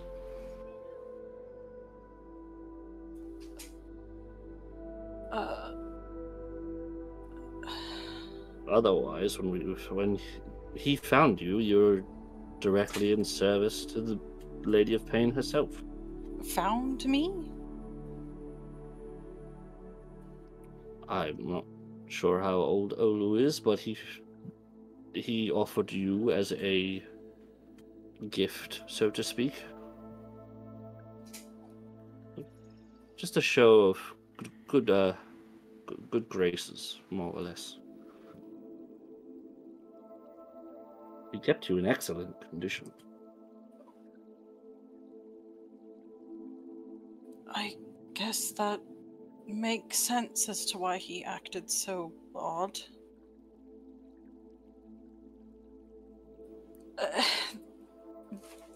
I know very little. I apologize. I know as much as you do, but hopefully this helped a little bit. The only person really that we could question is the Lady of Pain herself. But to be fair, Olu is a man of fate and the weave itself. He probably saw something in you and an extension of her and realized that you would be perfect for this situation.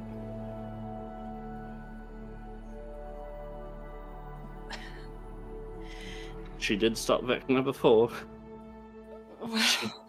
She like awkwardly chuckles and reaches for the tea. Yes, no, you're right. I'm sorry. I just have a very hard time believing all this. I'm sure you can understand. My life prior to this was Silvery Moon and the Spell Guard, and before that it was Eternal servitude. I mean, I don't have any recollection of anything before the Spell Guard, just a memory of a mother, and we believed you to be very akin to Archie himself in that you lived lives before this, but we were not able to tap into them, and this is yours now. It's up to you what you do with it. It's heavy stuff, I know, but you're more unique than the others. then why... I'm sorry if this is presumptuous. Why do I look so much like you? Oh, I already elaborated on that. I intended to fully That's why, transpose myself. That's right. But at a certain point, it just proved easier to turn you into a daughter than a second version of me.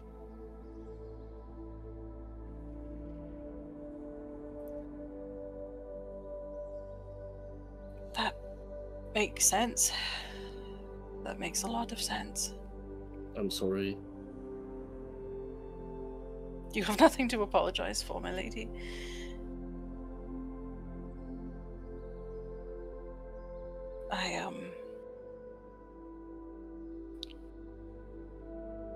I guess I have a lot to think about.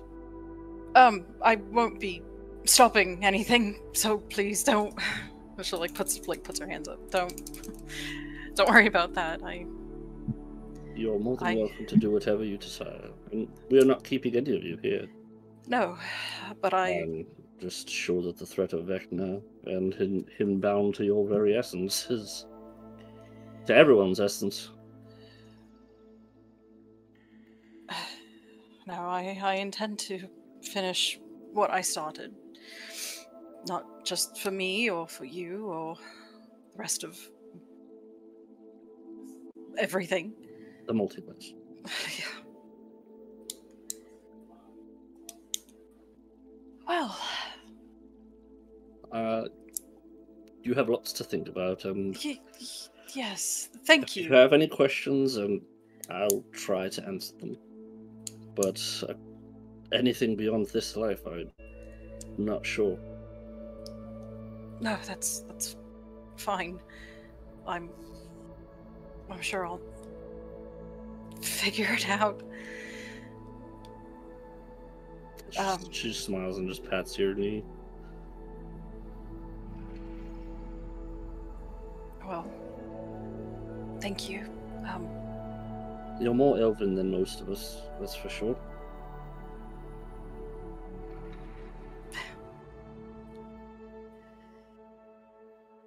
I think I would, for the time being, prefer to keep that guise up, if it were. I would love to have you as a daughter.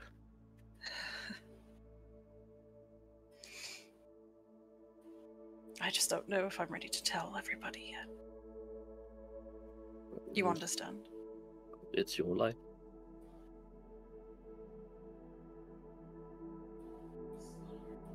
She just kind of like nods silently and then gets up pretty like quickly, you know what I mean, where you're like stilted but quick.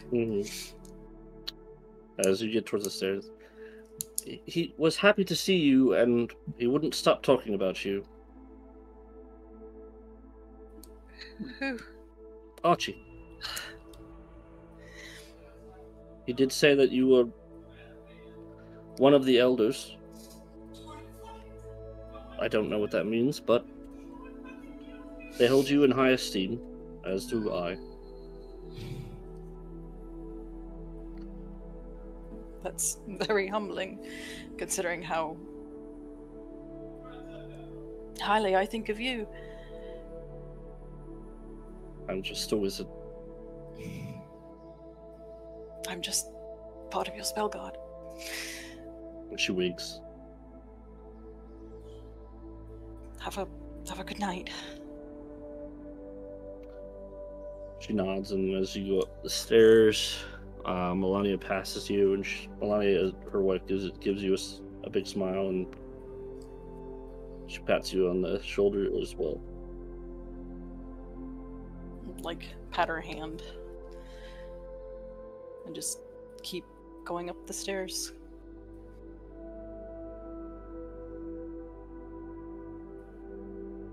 Okay. I would assume she would try to pretend not to be stunned walking back up to the lounge. Yeah. If she can cry. I don't know if she can. It's up to you. She'll have, kind of like pats her, like wipes her eyes, pats herself on the cheeks, like, okay.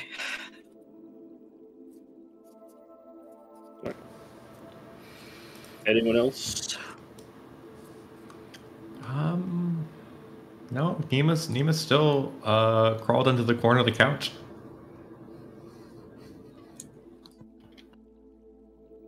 Canis will find a kind of a quiet part of the palace. Like, I'm looking at these rooms on the side. Are those occupied? They belong to the wizards, yeah. Okay. How about this little storeroom in the corner here? Sure, you can have it. Yep. It'll be like like late at night when everyone's probably asleep. I'll go in there, and I'll say in my head, Sinrakis. As you say that, there's a trickle of embers and a puff of smoke before the little red serpent slithers out of it. Why do you hesitate? We have nothing to show. I'm sure you witnessed the... Jess. It's not me. Oh. Nima! That's Nima. Sorry. I say, patience, but I'm sure you witnessed what we're up against, the power of Vecna. Pales in comparison to our queen. Exactly. So why do we linger on this quest? There's much for the taking downstairs. We have to wait for an opportune time. Well, make an opportune time. We don't have forever. And especially if our quest takes us there. Oh, I have a plan. Care to elaborate? We are in Sigil. Must be other Githyanki here. Plenty of them, I heard. Why do I care about this? They're not bound to the Queen. We are. Saying yes, but our kind, Master of Blades, that young one, is one from a land called Alexandria. You've not tormented this place. No, I've never been.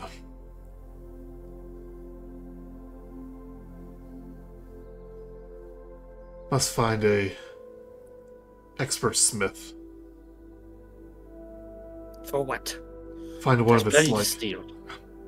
If we steal it, then they'll be suspicious. That boy is inexperienced. We could take him. Can't tell the difference between a sword with power and one with not. If you don't want to arouse suspicion... So you plan to make a copy? And replacing it? I studied the blade closely, up close and personal. If this sigil has blades of all the realms, then I believe we can find one of its likeness. I still think you waste time when there's so much to just easily steal here. Consider that plan B. Not just after the sword, there's that staff as well. A little more unique, that one. Both are easy enough.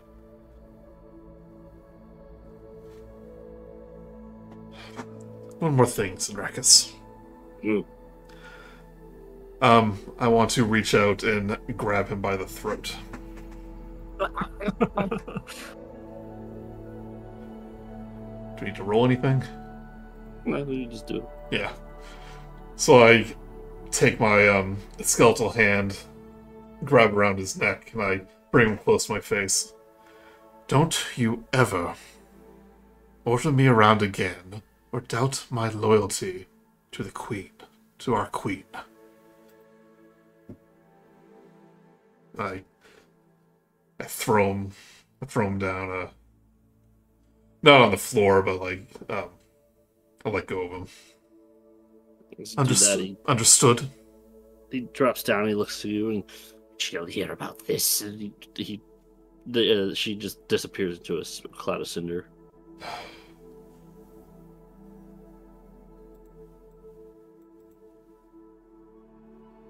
I will leave the room. Yep.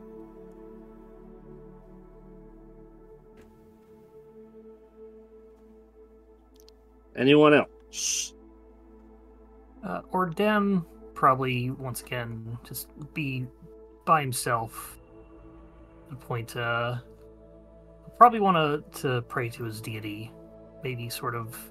He doesn't have anything like divine or commune or divine or whatever the one to speak with his gods is, but he'll kind of want to do it in such a way to see if he can get some guidance.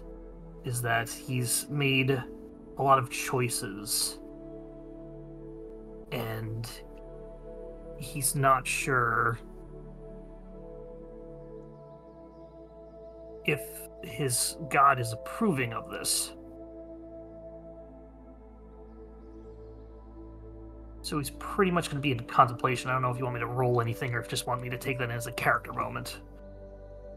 We'll say you kind of sit yourself in a couch or in one of the armchairs near the fire, and as you do, you meditate for a bit, and after some quiet meditation, you can begin to feel your hand kind of sting. And as it stings, it kind of cripples you for a moment. As it tightens up and makes it immovable, you could almost feel the steel of the gauntlet beginning to bend under whatever is happening to your hand. And then for a moment, you see this larger palm just gently place over your steeled palm, and it loses its tense, and it loses its tenseness. And as you see that palm, it's your god doesn't really care for you that way. And as you look over your shoulder for a moment, you think that who was that? That was too tender of a touch. Kind of just grunts in confusion. In the pain, I will say before the pain's gone, there's flashes of a larger entity. There's flashes of a red tree that sits at the center of almost like your nightmare. You're just nothing but terror. You see the roots kind of dig and burrow. You see flashes of your home for a moment, and the home itself is just annihilated by these immense roots that almost rival mountains. All before the calming touch alleviates those visions and that pain.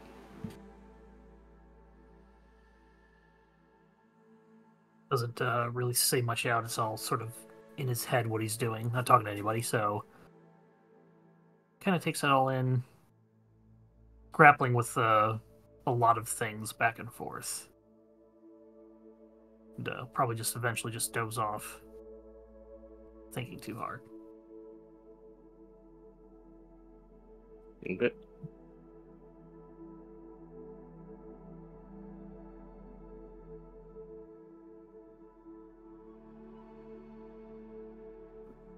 Anyone else?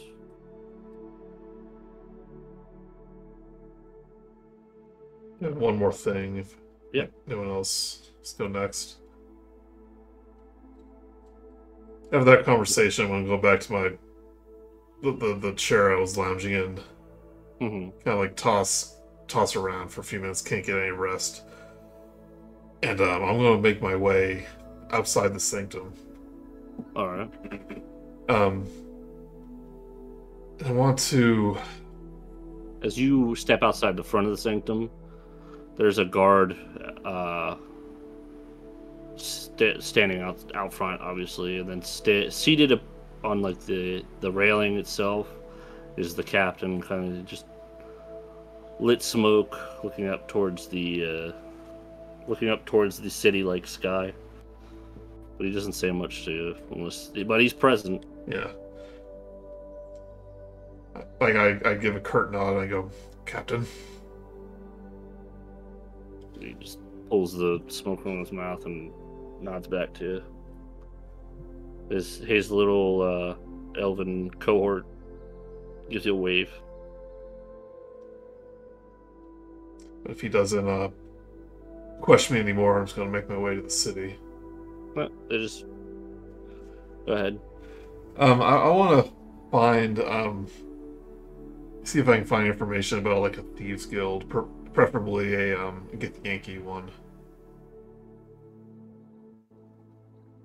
or like like a Githyanki members.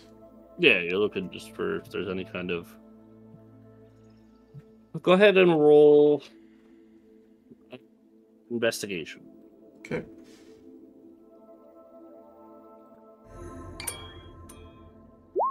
$16. You hear rumors of get-togethers. Nothing like akin to a crash like yours, but there are areas where you guys get together here.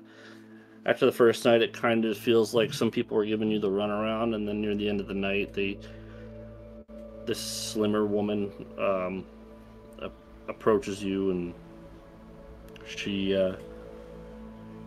she hears your plights, and she gives you the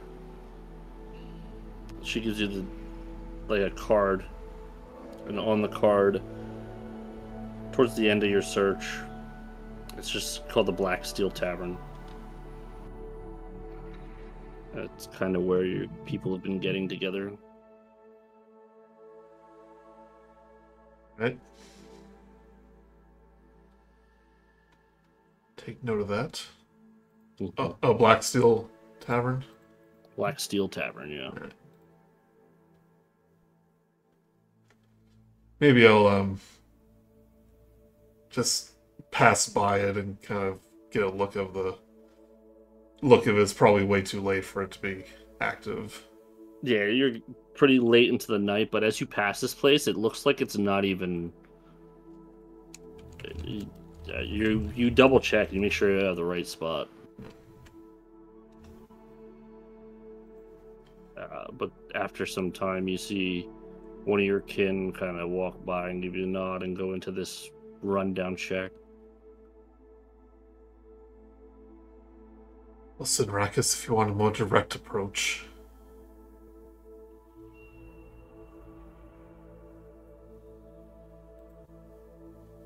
I'm gonna also I'll be wearing like a cloak, kind of hide my face a little bit. And if I think this place is open for business, I'll take a walk in. Yeah, you walk in. At first, you're kind of just greeted with a room that looks like it looks like it's just like a front, and you get to the door where they slide an eye, like they do the what's it called, the eye slot, and they look.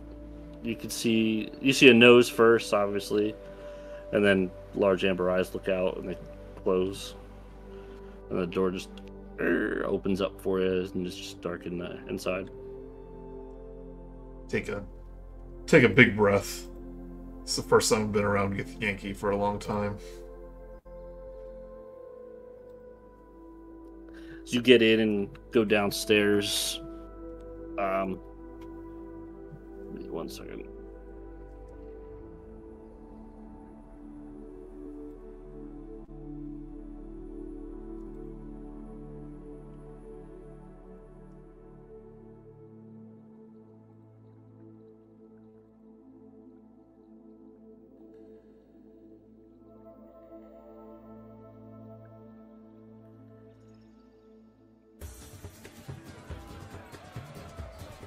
Whoa, what's happening?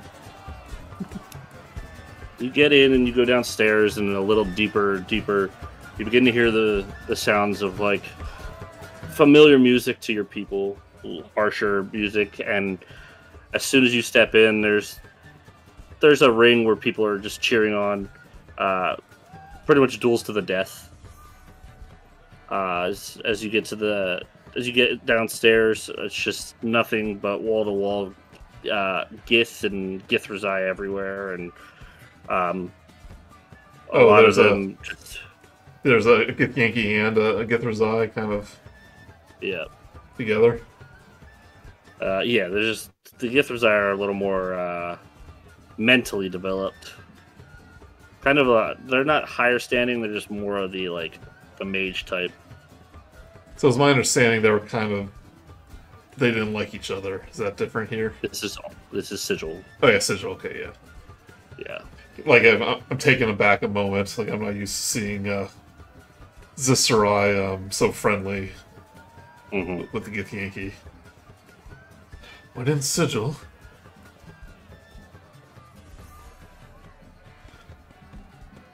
I'm going to. There's like a bar probably. Yep. I'm gonna order. I'm gonna order like a gift drink that I haven't had. It comes out and it's just it's probably 75% blood. And it's just good old taste of home. I didn't realize how much I missed this. As you reach for it, the bartender puts his hand over top of it and he very much expects money. Oh yes, of course. I'll slip a silver or.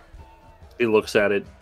This don't look like a currency he's used to, but he gives you a grunt and takes his hand off the drink, lets you drink it. Gold's gold. Indeed. I'll raise it up and go cheers, and I'll down it. A couple of the surrounding Gith raise theirs to you too.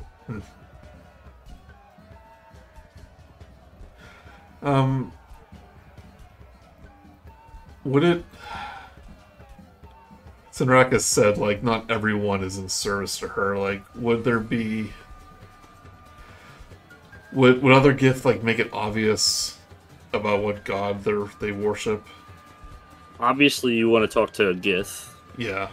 Not a Githrazai. Just you could poke your head around, question some people, just doing an investigation check. Okay.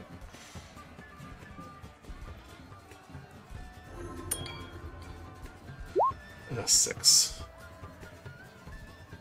A lot of people never heard of her. Never heard of her? How could you never heard of her? You're kind of getting frustrated, and then after some time, there's a woman in the fighting pit, and on her back and most of her body, you could just see just burns, tons and tons of burns. Now that is a sign. Maybe this one's got a dragon or two. Now that is a sign. Someone in service to the queen. How's she doing against this opponent? Oh, she's kicking ass. Yeah. Put my hand to my chin, I nod, I go, As she's fighting, you could tell that she's possibly a higher rank than you are. Maybe someone you might not want to talk to. Who knows? But she quickly, this larger Gith, kind of oddly, a little more broad than normal, rushes her. She dips to the side, and immediately as she dips to the side, she just kind of takes the knife that they're both supposed to fight with, and she just kind of like rips it down his back, and the guy just falls over. And she just stands there, not even winded, and she just looks for her, and like it's very clear she wants to who's next kind of deal.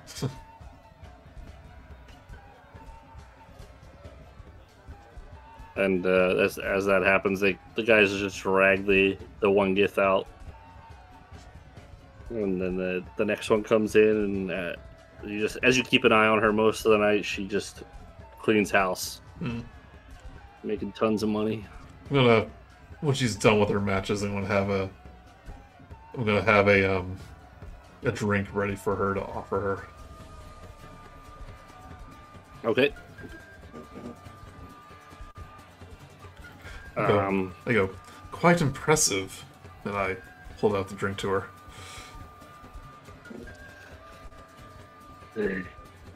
You're one of them. I'm not interested. What of them? Admire my talents. Fawn over how much better I am than you. Oh, no, you. Try to sleep with me. Oh, no, you misunderstand me. Purely business tonight. What business? She grabs the drink and downs it.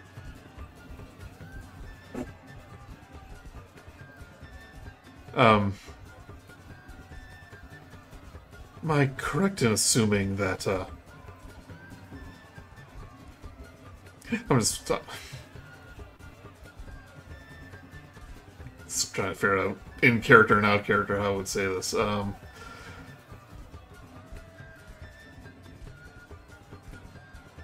She gets putting her armor on. Yeah,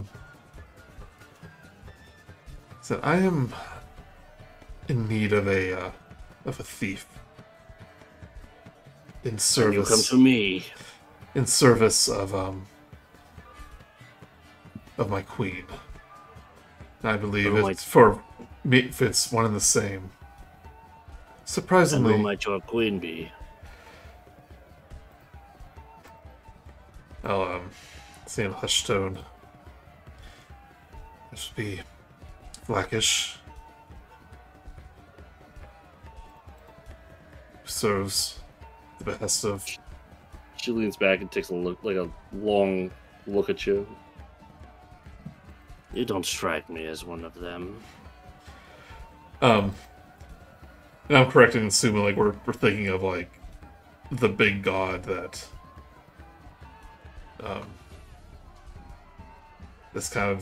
that she's kind of in service to, kind of. I'm going to flash my holy symbol, which has the mark of Tiamat on it. Hmm. I can see now. Okay. What are you after? Saying I've been presented with a request. Currently part of a adventuring party in possession of weapons they barely seem worthy of. Naturally. Not many are worthy of what they wield. And she, Where are they? And she requires them. Right now, they're under the protection of a very powerful wizard, but occasionally we do make rest at a local inn. So you guys begin talking, you guys go over the details. Yeah. You list them off to her, and she give- takes a moment and looks at you, and she offers a hand, and she's like, "My name is Zilig." So like I go, Canis. She grips your hand pretty tight when you say that. Kind of makes you nervous for a moment. Yeah. Canis.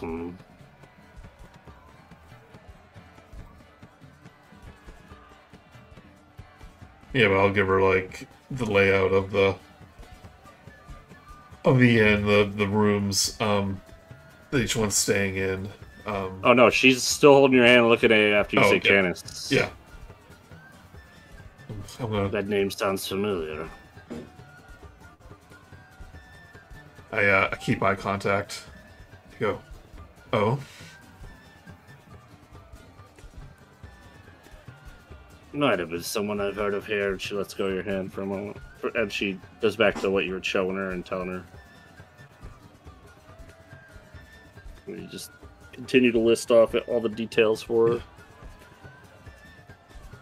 Is there anything you don't tell her? Good question.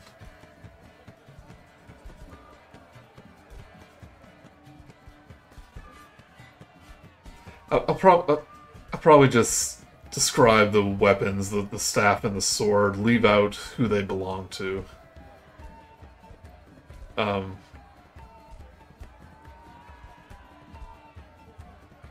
Yeah. She looks over the information, and I will have agents look into it. I believe if the sword goes missing, it might be cause of concern. But if there was an unfortunate break-in with the staff being stolen, very unfortunate turn of events. And I tell her about probably a foolhardy plan about switching the sword with a with a replica. Yeah. I'll have agents look into it, and you can leave money at the dead drop that I told you. I nod. Half now, and then half later. You go, half? And I remember the grip that she gave in the dead body. She left her awake, and I go, half it is. And another round of drinks. Another round of drinks. She leads onto the bar, and you guys continue talking and explaining the plan, and pretty much the night goes by. You're kind of somewhat in your element here. Yeah. How much gold would that be? We'll say it's. I mean, even if you don't have it, she's not going to do something until you drop half, which half would probably be 500. Oh, okay. She'll wait till she gets it, but once you have it, that's... Yeah, upon hearing the price, though, I'll realize that, even before I went on my spending spree, I wouldn't have had enough. 1,000 gold seems like a lot, but okay. I don't say that in character. But I just go, half now, half later. She shakes on it, and I'll be waiting.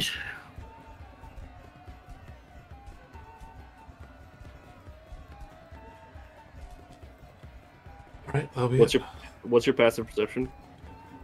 Passive 12. I would say that's high enough to see her whispering to somebody as you're walking away. Not Okay. here, but she's definitely talking about you as you leave. Okay.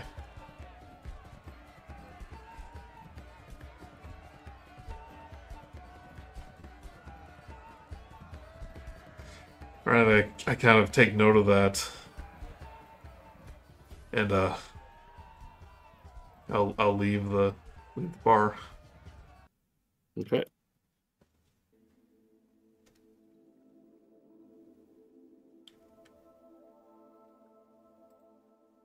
Leave the bar, head home. I'm gonna head back to the... Well... Yeah, I'll go back to where everyone else is. Okay.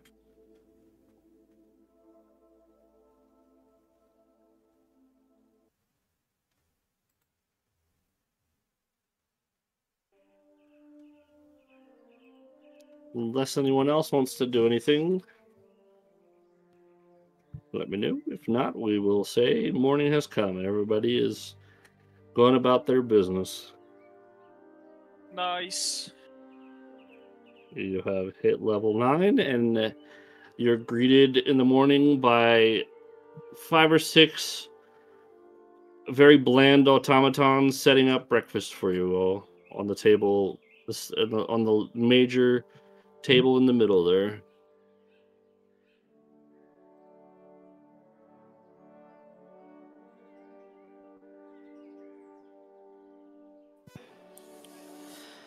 Good morning, everyone.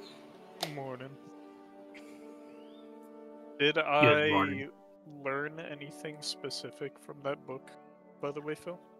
Just, you feel like you've had a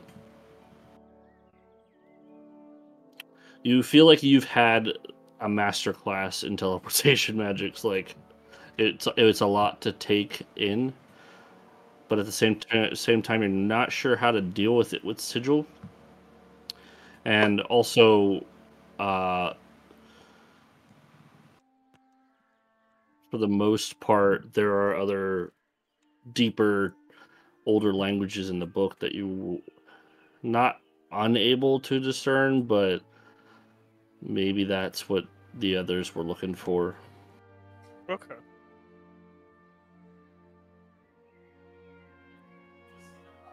Just remember the original intent of getting the book was to see if it links to something that Mordenkainen was suspicious about. Yeah. And Garret, he would bring it back to them in the morning. And the shard itself that you put into the obelisk was also just a coincidence.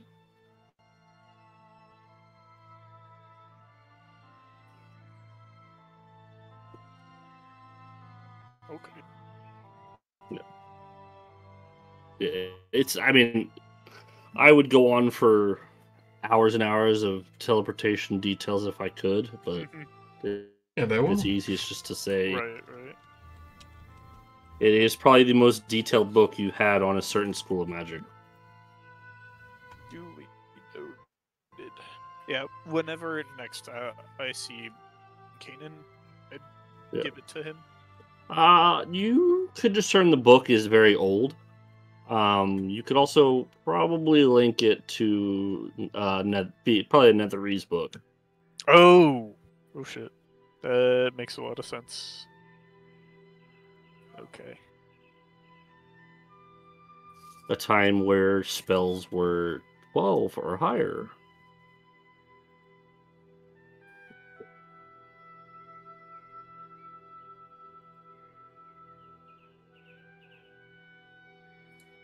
And then everything went boom.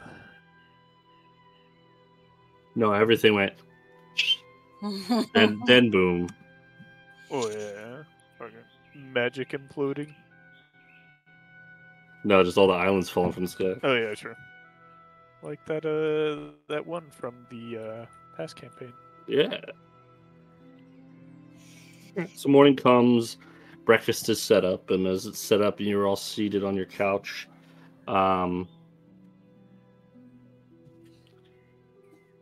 you just then are also greeted by Millennia and Illustrial, and it seems like pretty much most of the house that can eat food attends the food. And they all sit down, they're indulging themselves alongside of you. Seated across from you guys is, we'll say, Illustrial, Millennia, and Tasha. Tasha and Mordenkainen aren't eating. Tasha is an archfey, she doesn't need to eat. Mordenkainen is just Mordenkainen. But the others are indulging themselves and having a good time.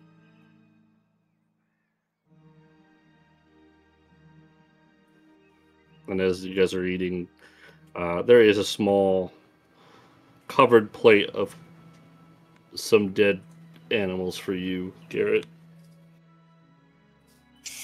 Nice. Garret is eating good. He's thankful that they actually have food for him. And Millennia is just politely like, just please keep that away from the actual food. We don't process it like you do. As Canis is eating, he's realizing he's missing the taste of blood. How much he missed it. Is Canis a fucking vampire? No. It's like warrior No. tribe. Yeah, no, yeah. Yeah.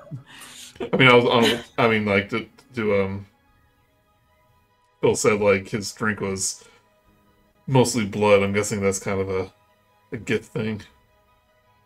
It's just something I made off the top of my head, but Okay. warrior tribes do that. Yeah. Yeah, that's true. Yeah. I kind of eye the carrion, but I was like, oh, no, it's been out too long. You did for me. Yeah. To me or not. So as you guys are eating, and I just imagine Garrett's pecking away at his food. He takes a peck and he looks to the left, and you see the well-dressed Mordenkainen just standing there waiting, anticipating the book. How did it go?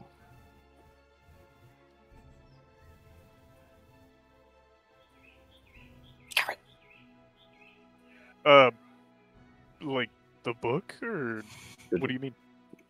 Of course. Did we learn everything we needed to? There's a couple things in it that eluded my mind, but the words in it were vast about, really just teleportation spells and the like. You don't understand Netherese? No, actually, I don't. Perhaps That's I'll not teach you one day. Oh, Garret kind of like stands up. He puts a Puts hand his out for the hand- book. Garret One day. Well, to be fair, since we did get it, would you at least be willing to teach me what's written in the book right now? I need to read it myself, but I'm sure whatever information it is, I will dictate to the party. It's probably why we needed the book. I suppose. Don't worry, one day I will teach you. Just not this day. Garrett's like unsure if he actually will. It's just As you stand there unsure, you kind of glance towards Illustrial and Tasha, and Tasha's just got a real shocked look on her face. Like a real shocked look. if you would be so kind to do that, I would very much appreciate it. He never teaches me anything.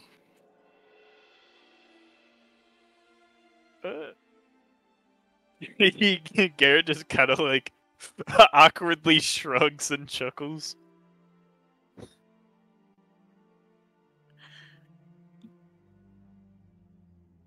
Illustrial just kind of smirks and giggles. And she rolls her eyes, and as you guys are talking, Mordecai is already digging into the book. And he's got it kind of floating in front of him, and he's just one hand behind his back, the other on his very sharp goatee, and he's stroking the goatee for a moment, and he's just reading. It's very interesting. Seems my suspicions could be quite correct. Garret just looks around to everyone and then back to him. But first, and Tasha stands up. Right. We were all discussing the obelisk. We need to know what happened before you teleported here. What did you see? We need all the details that you can give to us. Either you can give them to us, or I can painfully extract them. I choose not to do that.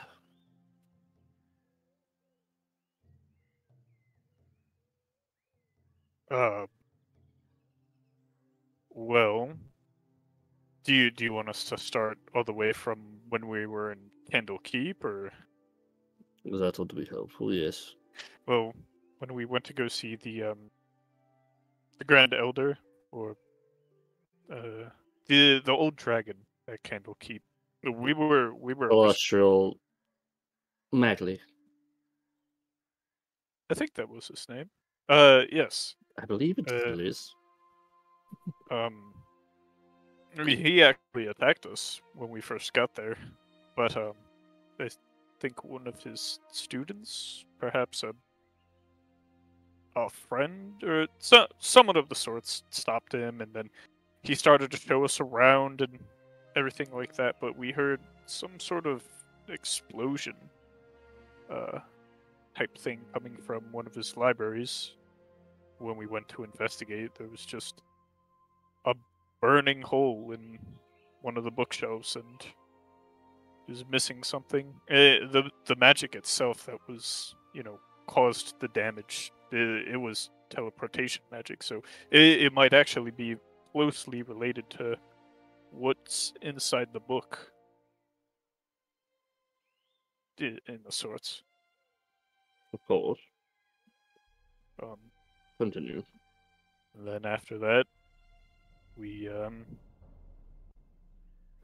made our way back to albeit it was quite the interesting journey. As you talking, the captain and I named her and I completely forget her name. The dragon. I forget her name. I'm sorry. Oh. I have it somewhere. It's right on the tip of my tongue. Just give her a nickname that everybody calls her from time to time. No, it's too far ahead. Honea. Honea, yeah. Honea and the captain come in. The captain kind of just quick grabs from the pulley and he pops something in his mouth. While Honea is just beginning to like pile a plate up. Continue, please. And then we were honestly starting our journey to go back up to Neverwinter and ran into a interesting person of sorts. We all thought she was a hag at first, but she was something else. Quite the eccentric one. She wasn't a witch, but she definitely wanted to be perceived in that way. She like Obviously, the Archfey is curious. What did she look like? Ibahali looks to Vera. Ibahali? Oh shit! Garret. Ibahali's ghost came back from the dead. She was a lizard folk, dragonborn hybrid type, green scales, reddish, Orange hair, orange grey hair. Good taste in men. are you sure? Honea, I Trinkets. think so. she's still alive. Granny Mabel. Yeah, That's the name. Wait, you know her? I've had run-ins with her. I mean, I am from the same brood as the dragons that her parents hung with.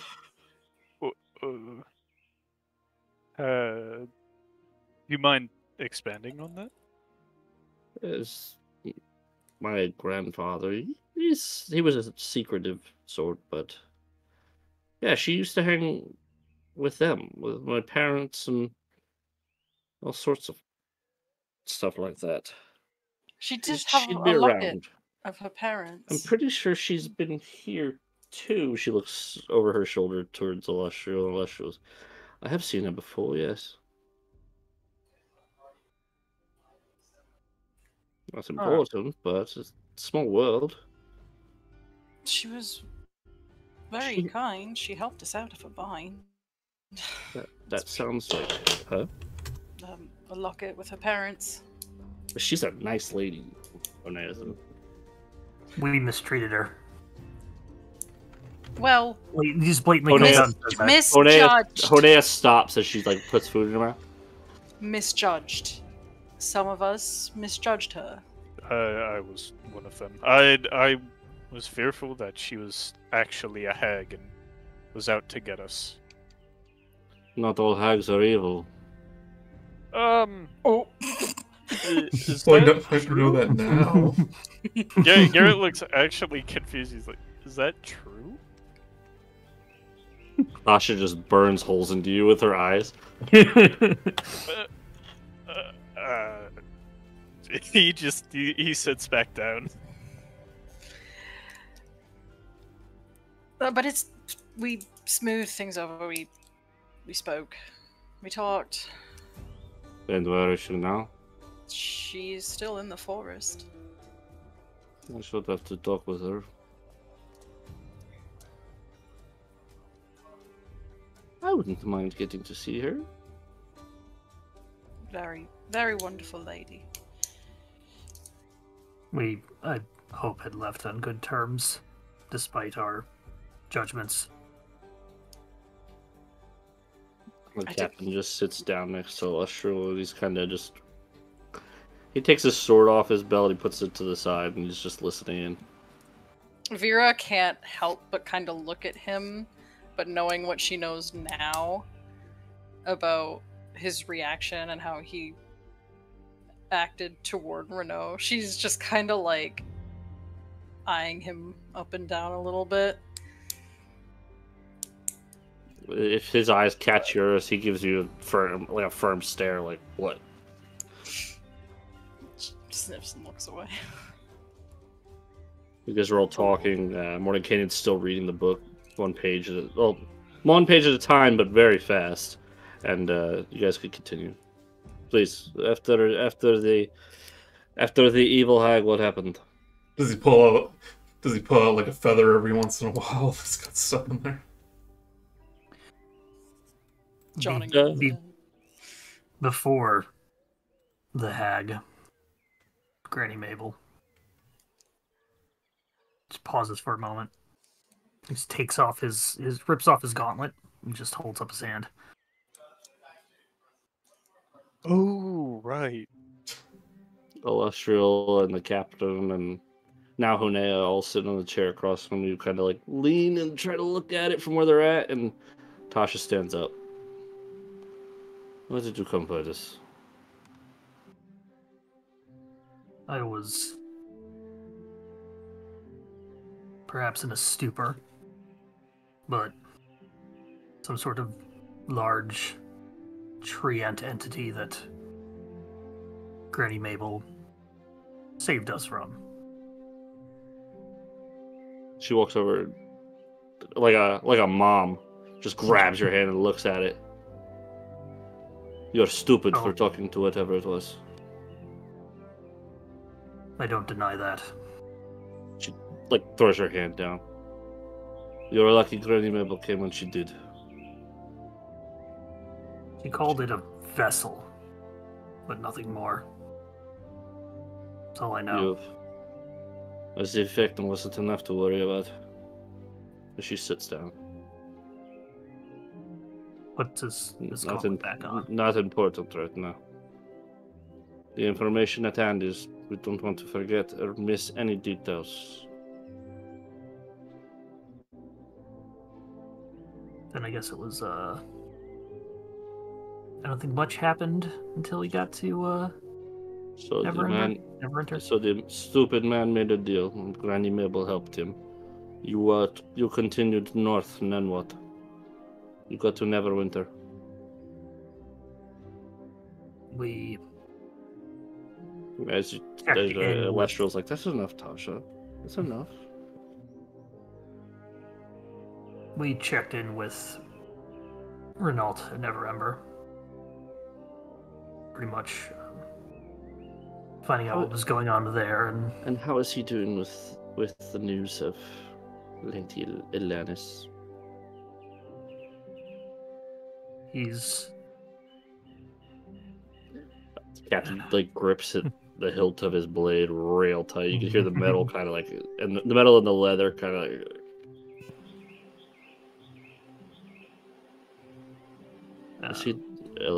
Lestro continues as she puts a hand on his thigh. Is he doing well? He's juggling a lot at the moment, but I would say he is doing more than that. He's gone through quite a bit, including he needless to say, he got threatened at sword point by his brother, and he's getting blamed for a lot, and he's just Captain stands up. Garret. You need to be careful where you poke your brain.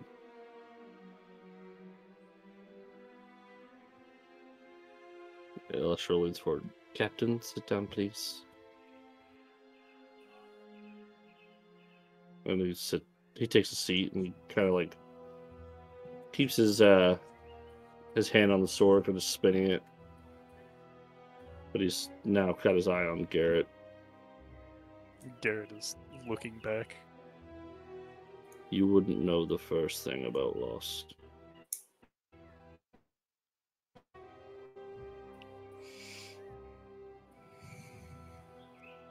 Right. So Reynolds doing fine. What happened then? We had a chat with Olu, wizard there. The next day, after resting up and making sure that the area of the vision that we saw was still secure, we went back, made our way back to where this all started, pointing to his eye. And we found the Zalrir, who had the book. Jumped into a portal that opened up, and we followed him one by one, ending up in a strange, shadowy realm. Describe this realm. He'll, describe it best he can. I, as a player, Mhm. don't have the specifics, but, I'll re-describe it as you would Right. describe it. It Yeah. was a almost dark, obsidian, crystalline room. On the opposite end from where you were, there was slight shimmers of reddish light, and in the shimmers were like strange locations, but nothing that stood out or could remember, just given the intensity of the situation. focused more on what was going on for the Correct. 30 seconds we were there. There was there was far more at hand to worry about, but yes. Does it look like the seemed- cover of the book? It seemed akin to something like that, but this room at its very core was dark, like the obelisk. We had a brief moment there where Vecna disintegrated Zalrir, said, I forget specifically what he said, but they write it down. I did not, so I'll describe in character, what he said. So they were then- expecting you. I believe so. Otherwise, why would they not run with the shard and the book? I think Vecna fully anticipated on taking you all out there. He nearly did.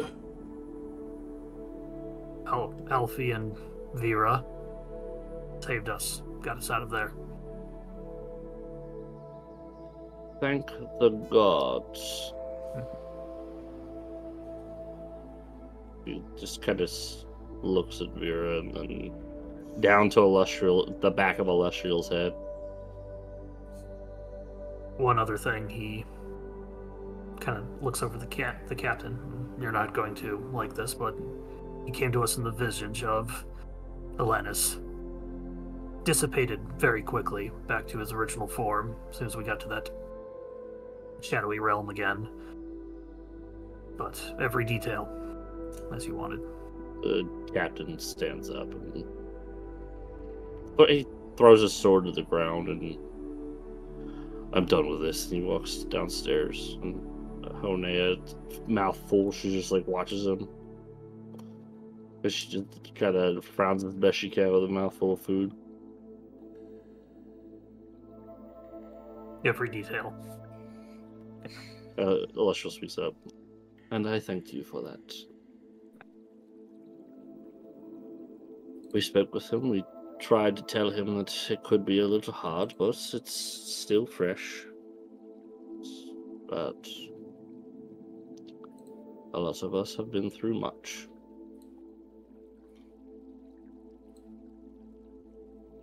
Now that the tears are over, Alessia rolls her eyes. Morden Kanan, we have business, my lady. You called me here, and that's why I am here.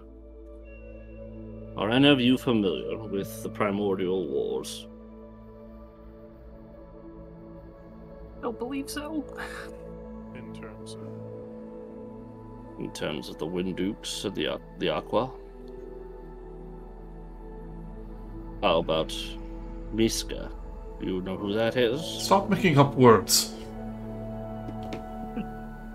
Right, I forgot I'm speaking to lesser races as he stares at just Canis. snarl. Eons ago, a war between primordials and gods scarred the very planes of existence. He's kind of motions in the book that he's reading. Here, my assumptions are correct. The obelisk operates much like an ancient artifact that predates anyone in this room. He glances over towards Vera. I think, nevertheless,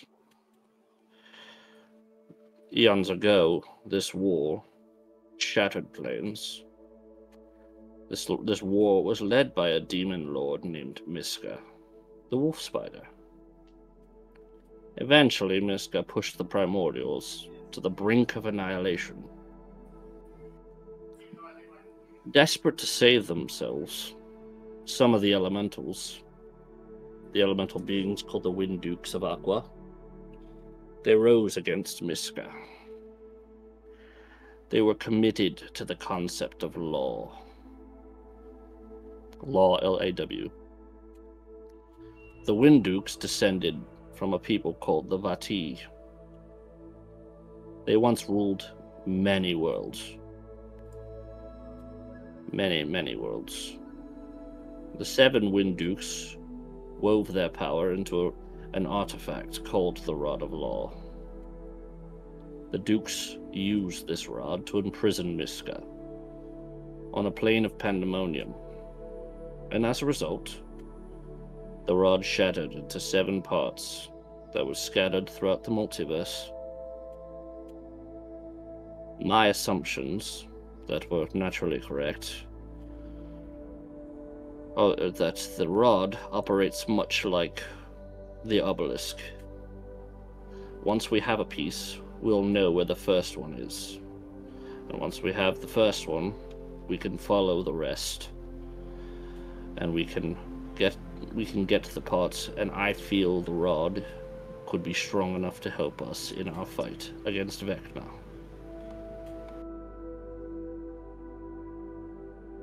The only problem is, we don't know where the first part is. That will be a problem.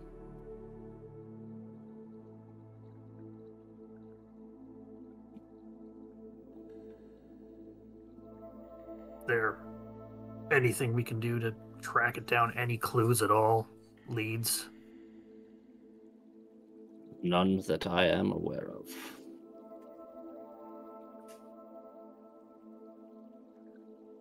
It could prove useful if we figure something out.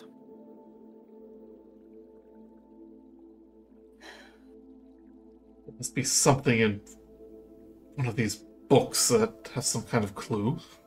I have pored over the books. There is nothing.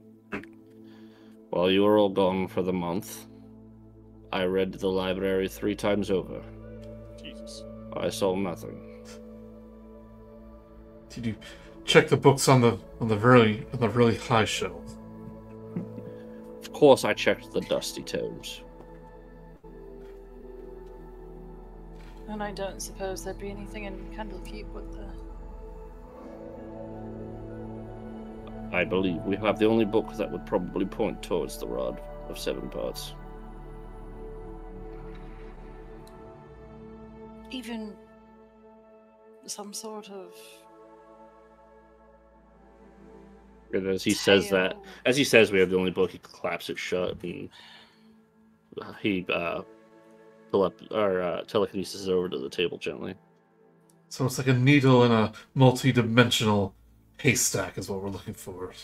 Indeed it is. You were saying, my lady? Just something like that. Surely there would be some sort of long-told tales, stories, anything? I've only heard rumor. It's as old as time itself. I'm surprised you wouldn't be able to scry on something like that. It's a relic of great power. It's not often that the that relics or allow such things.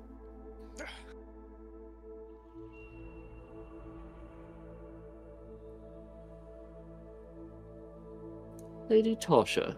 Celestial leans forward. Garret will speak up and interrupt. Well, judging by the amount of machina that we have here, would you all be able to create some sort of device that might be able to sniff it out? I think it might prove a little bit more simpler than that. If you're all willing. Tasha, did you not mention that you offered them a casting of your wish spell? I did. Is this something that you are trying to get them to wish for? Or we could simply wish for Vecna to be dead. Does it work like that? I don't think Mordecai chimes in very abruptly. I don't think the wish spell will work against a god. What if we wish for 1,000,000 wishes? I mean, it might, but the repercussions. Who invited the child to the table? No, you're right, Garret. The repercussions of that, we'd probably half the population of Tor would probably die as well. Indeed, be careful what you wish for, and she winks. If it means saving the multiverse, that might be a sacrifice we could make. Oh. Killing half the population of the planet. What's the point of saving it then, Canis? No, I think, biases aside, that Celestial has the right idea. I think it would be very prudent of us to use our wish to find the location of at least the first shard. I'm not saying let's do it right away. I'm just throwing it on the table. Hold up, but that's our wish. Which is why I threw it out on the table as a suggestion, Garret. I'm not taking charge. I'm just... Well then, in my opinion, that's one vote for finding the rod with the wish. Amongst a lot of you. Second. Oh, That's 2 votes. If you have something else you wish for, Garret, you can offer up your own wish, and the votes will be tallied. It is not our wish. It is, I assure you, 100% this is yours. It is.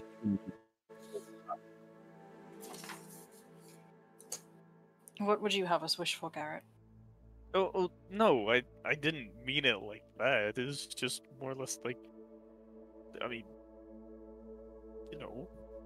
It is admirable to want to wish for something else. Yeah, well, theoretically speaking, and I don't mean to sound selfish, I mean, wouldn't you guys just wish for that anyway and then lead us in the right direction?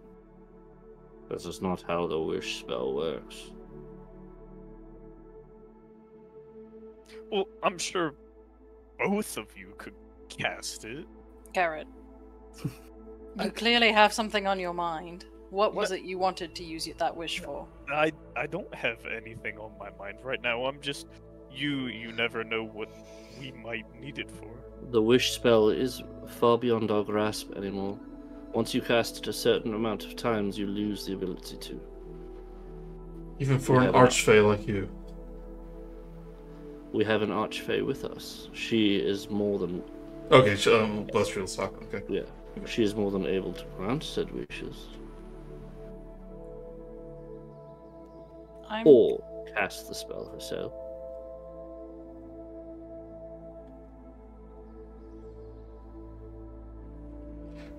Do we... Okay, just to clear up confusion. Do we have one wish that we got, or just... One wish for the whole group. Okay. One wish amongst all of you, but it is... I want to be very clear, it is your wish. As Mordenkainen has said. It is your wish to wish for whatever you want.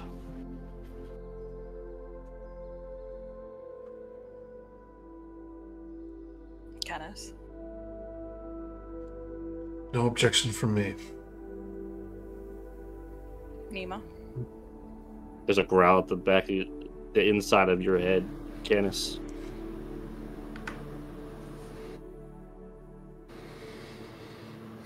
I think I could work with that. Nothing I necessarily want. It would help you get I'm good. home faster.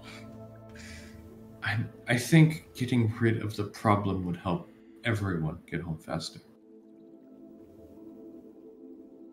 You said you're from Alexandria, correct? Yes. Yes, that is my home. I've put in some reading, as I said. At any time, if you wish to return home, I can send you. This is not your fight, but if you wish to continue, we will more than welcomely. We're more than welcome to oblige you. This, no offense. This isn't just about your home anymore. Good boy.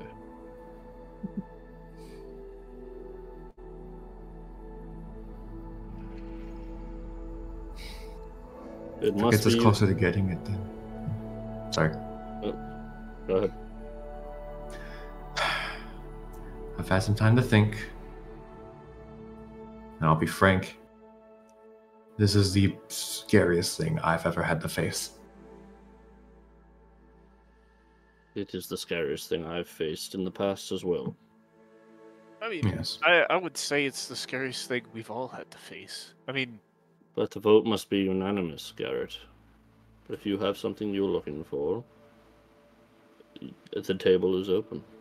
well, I think everyone could be in agreement that what we're looking for is for this thing to die.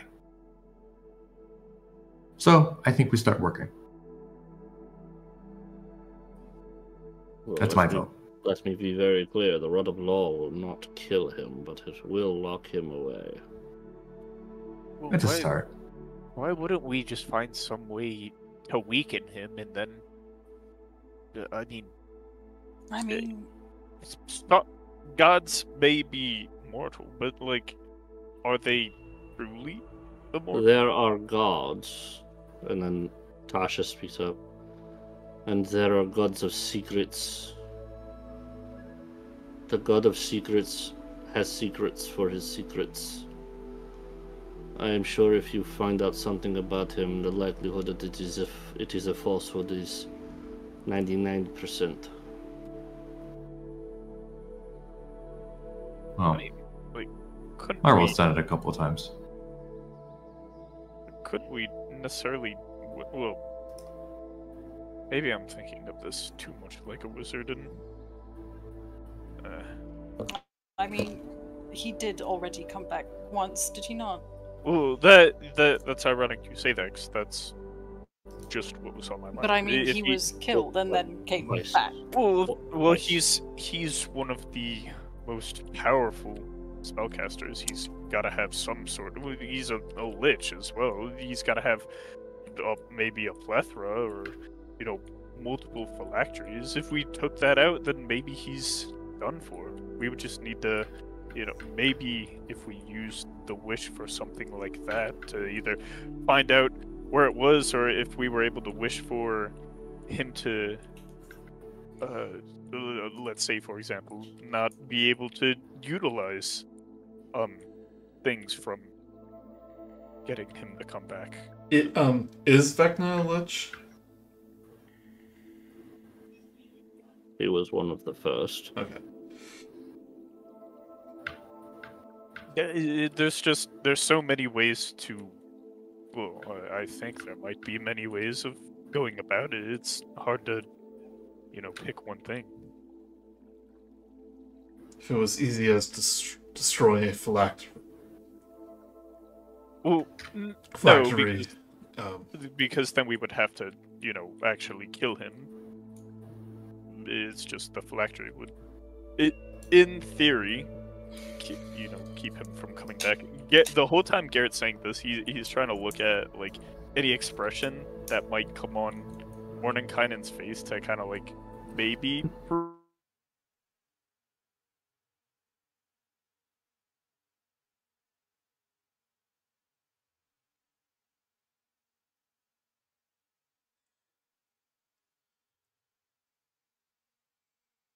of him having multiple, sealing him away circumvents the need to kill him. Yeah, of course. I understand that, but leading to a confrontation to stop him by sheer force. But if he's able to come back this time, then what's going to stop him from coming back another time in the far distant future? That's exactly what we're talking about, Garret. If we kill him, there's another. First of all, we don't even know where any of his phylacteries are, how many at that.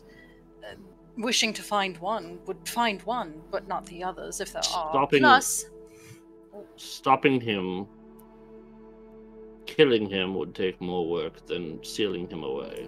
Sealing him away ensures that we don't have to kill him and worry about the phylacteries. But yes, I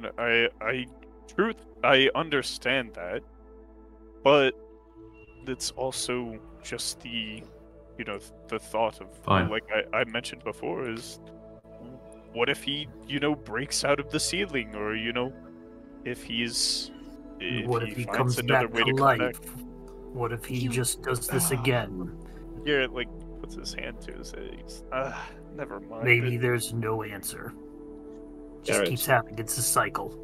The reason I keep explaining that locking him away is simpler is if we lock him away, we know where he is. If we know where he is and lock him away, we don't have to worry about phylacteries. If we kill him, he returns to a phylactery with full power, and we have no idea where he is. I mean, it just goes back to my point of, what if we were able to find all of the phylacteries and destroy them? And it's no different than finding every piece of the Rod of Law. And at least if he's locked away, then there can be eyes upon him. And if we try to kill him and we fail, then... Yes, but eyes upon him could also be a scary thing, 'cause you never know if someone's going to look to release him. How would they find him, though? If this is something that's beyond even us, if these dukes had this rod and were able to seal away this Miska, and what was it, Pandemonium? I don't even know what that is. I don't think an average cultist could find this Pandemonium and break him out. It's not a jail cell, I would imagine. I understand where you're coming from, Garret. I do. I just think that your route is much more complicated. Like I said, it was a theory and all, but... No, of course. It is a theory that's worth thinking, and we did. What do you think this is? A young adult novel about wizards? Well, in all honesty, whenever all of this stuff gets done and stories are sung, it's most likely going to be that way. I mean, look at this table. We have me. We have Lady Illustrial. We have 4 of the most powerful wizards in the whole universe. 4 of the most powerful wizards sitting around a table to defeat. I mean, I wouldn't know if I would call him, a wizard in specifically, but we're all plotting to, bring about the sealing or destruction of,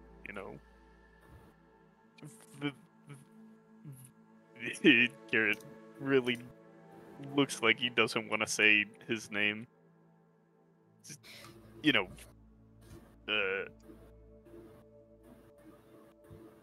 what I'm talking about.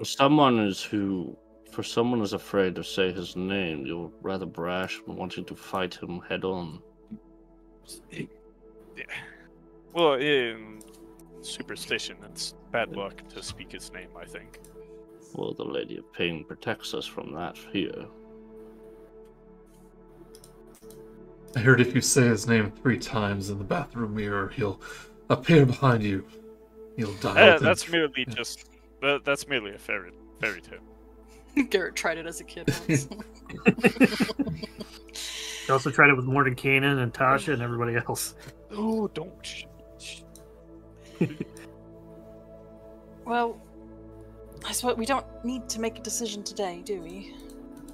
You But the have sooner the better. plenty of time. If it's the only thing that we have, then sure, you have. It is. Look at it this way as well. If you all do agree, that is a second option open to stopping him instead of just trying to find the phylacteries themselves. Without the knowledge of the staff, we're at square one with the phylacteries. At least this way, we have a means to either find one or the other.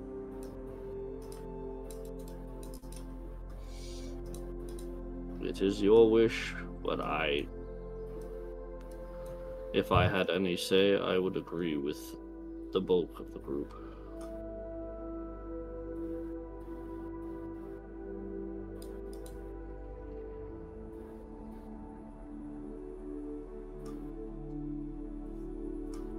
I don't think we have any other option, Garret. Yeah, I already said I was willing. Maybe we'll find them along the way. Perhaps in the quest to obtain the rod of law, we can find the whereabouts of his phylacteries.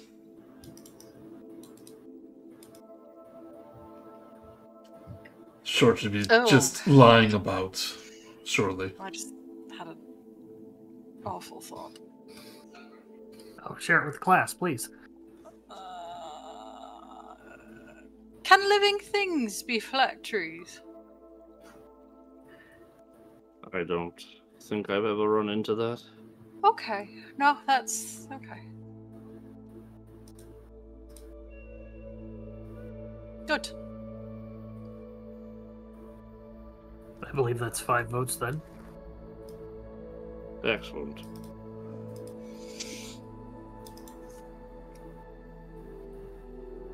Lady Tosh. If Archie was here, I know he would vote yes. Speaking of, is he going to come back? I don't think that he has the ability to. I believe he left it with Lady Vera. You are become Archie.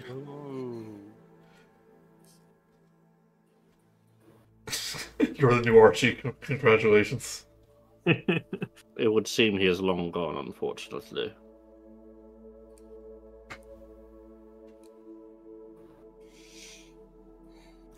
But his sacrifice was not in vain. We're one step ahead of Vecna now at this point, hopefully.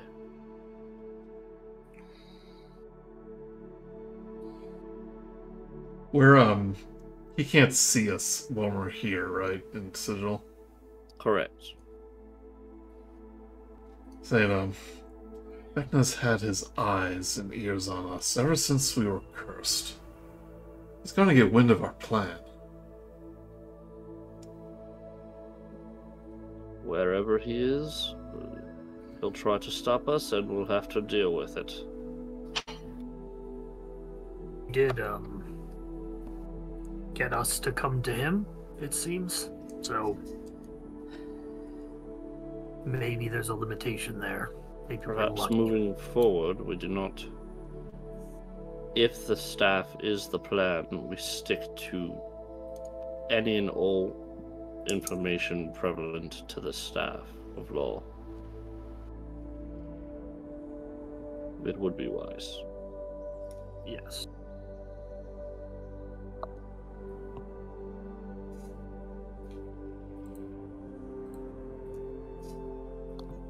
Tasha stands up and brushes her hands off. Well, shall we get to do this? Yes, I think so. How will you word this spell? Okay, let's think about this. We simply need to know the location of one of the parts, and then when we obtain it, it will lead us to the others. Maybe ask for a a realm or a... I don't know how specific we could get. I could offer an idea. It's merely an offering. It's up to you lot how to word it. But I would just ask our Lady Tasha here to show you where the first piece of the Rod of Law is. But no... That direct. No tricks or not tricks, but The more direct the wish, the less room there is for trickery, right, Lady Tasha? She just smirks. You have to ruin all my fun. Show us we word it so. Show us where it is, how to find it, how to get there. I don't want to just have another situation where we see a room and luckily figure out where it is. Well, if it's somewhere that is within my realm of knowledge, I could send you there. It's even better.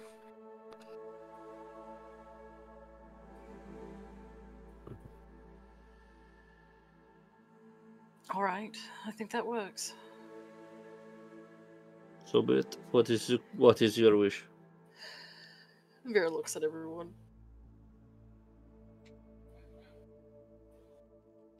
Oordem nods. He's like, go on. Show us the location of the first piece of the Rod of Law.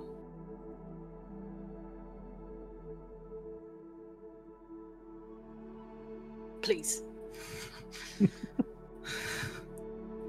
And as since you said please. As you make that wish, Tasha begins to move her hands in an incantation. She pulls them up, and as she does that, she casts the spell, and she looks about the group. And for a moment, she's like, "Did it work?" And as that happens, everybody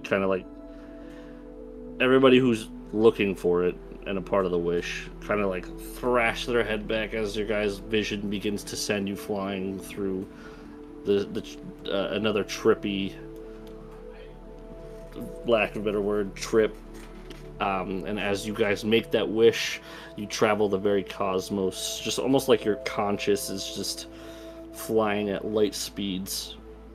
You guys have visions of the stars, and as you have visions of the stars, you kind of fly faster, and as the stars become a blur, you come to this door, and as this door opens, it opens to a stairwell of infinite possibilities as you guys kind of fly through this almost crystalline and winding terrace of stairs and doors. You move past this larger blue fellow with this illustrious mustache as he kind of guides your vision towards another door as it heads down lower and lower into the never-ending just corridor of stairs and pathways. And as you guys slow down, you eventually come to this larger, massive door, and through this massive door you see almost like a portal. Oh no. It's a vision. And You breaking up, buddy? yeah, but even out. Phil traveled too far into the portal, Mm-hmm. breaking up. Yeah, too far up the infinite staircase. There's no Wi-Fi. Is that better? Nope. How's that? Better? That's good. Better? Yeah, you're Yeah, good now. yeah. All right. So as you guys get to this circle like vision, there's a larger door, and at the door,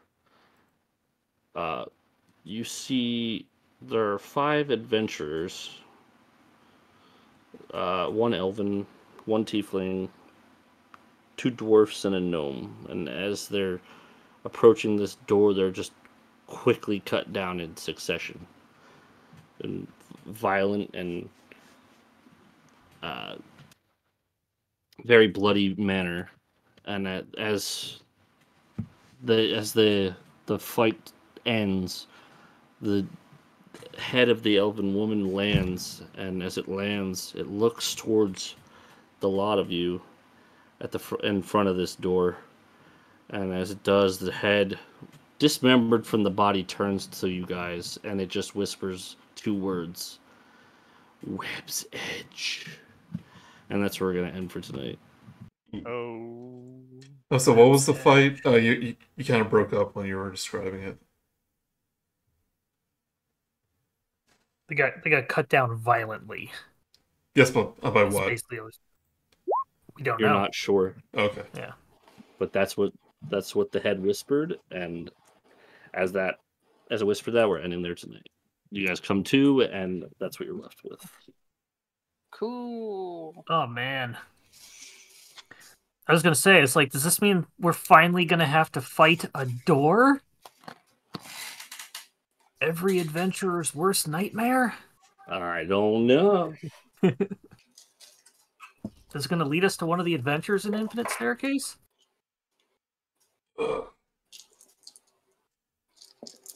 That's what he does. He helps grant wishes.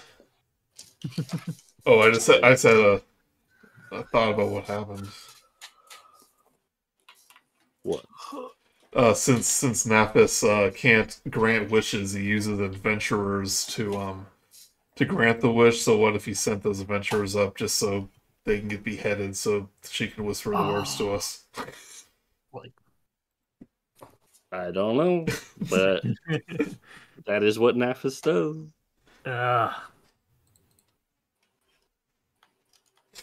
that was a good session. Yeah. Good old lore dumps. I found a Officially welcome to Vecna. Yay! Still level 9? Yeah. I mean, we level up to 9. I just know the adventure starts at 10. Probably when we enter that doorway or whatever. Do we get to meet Nafis? Nafis helped you guys. He directed you guys. Yeah. So cool. We saw him. And I gotta get the Yankee girlfriend like I wanted in the first session. Yeah, you had to pay her for it, though. Yeah. I have a way to get that gold. Told you, just hire somebody to steal 1,000 gold and do it for half. Yeah.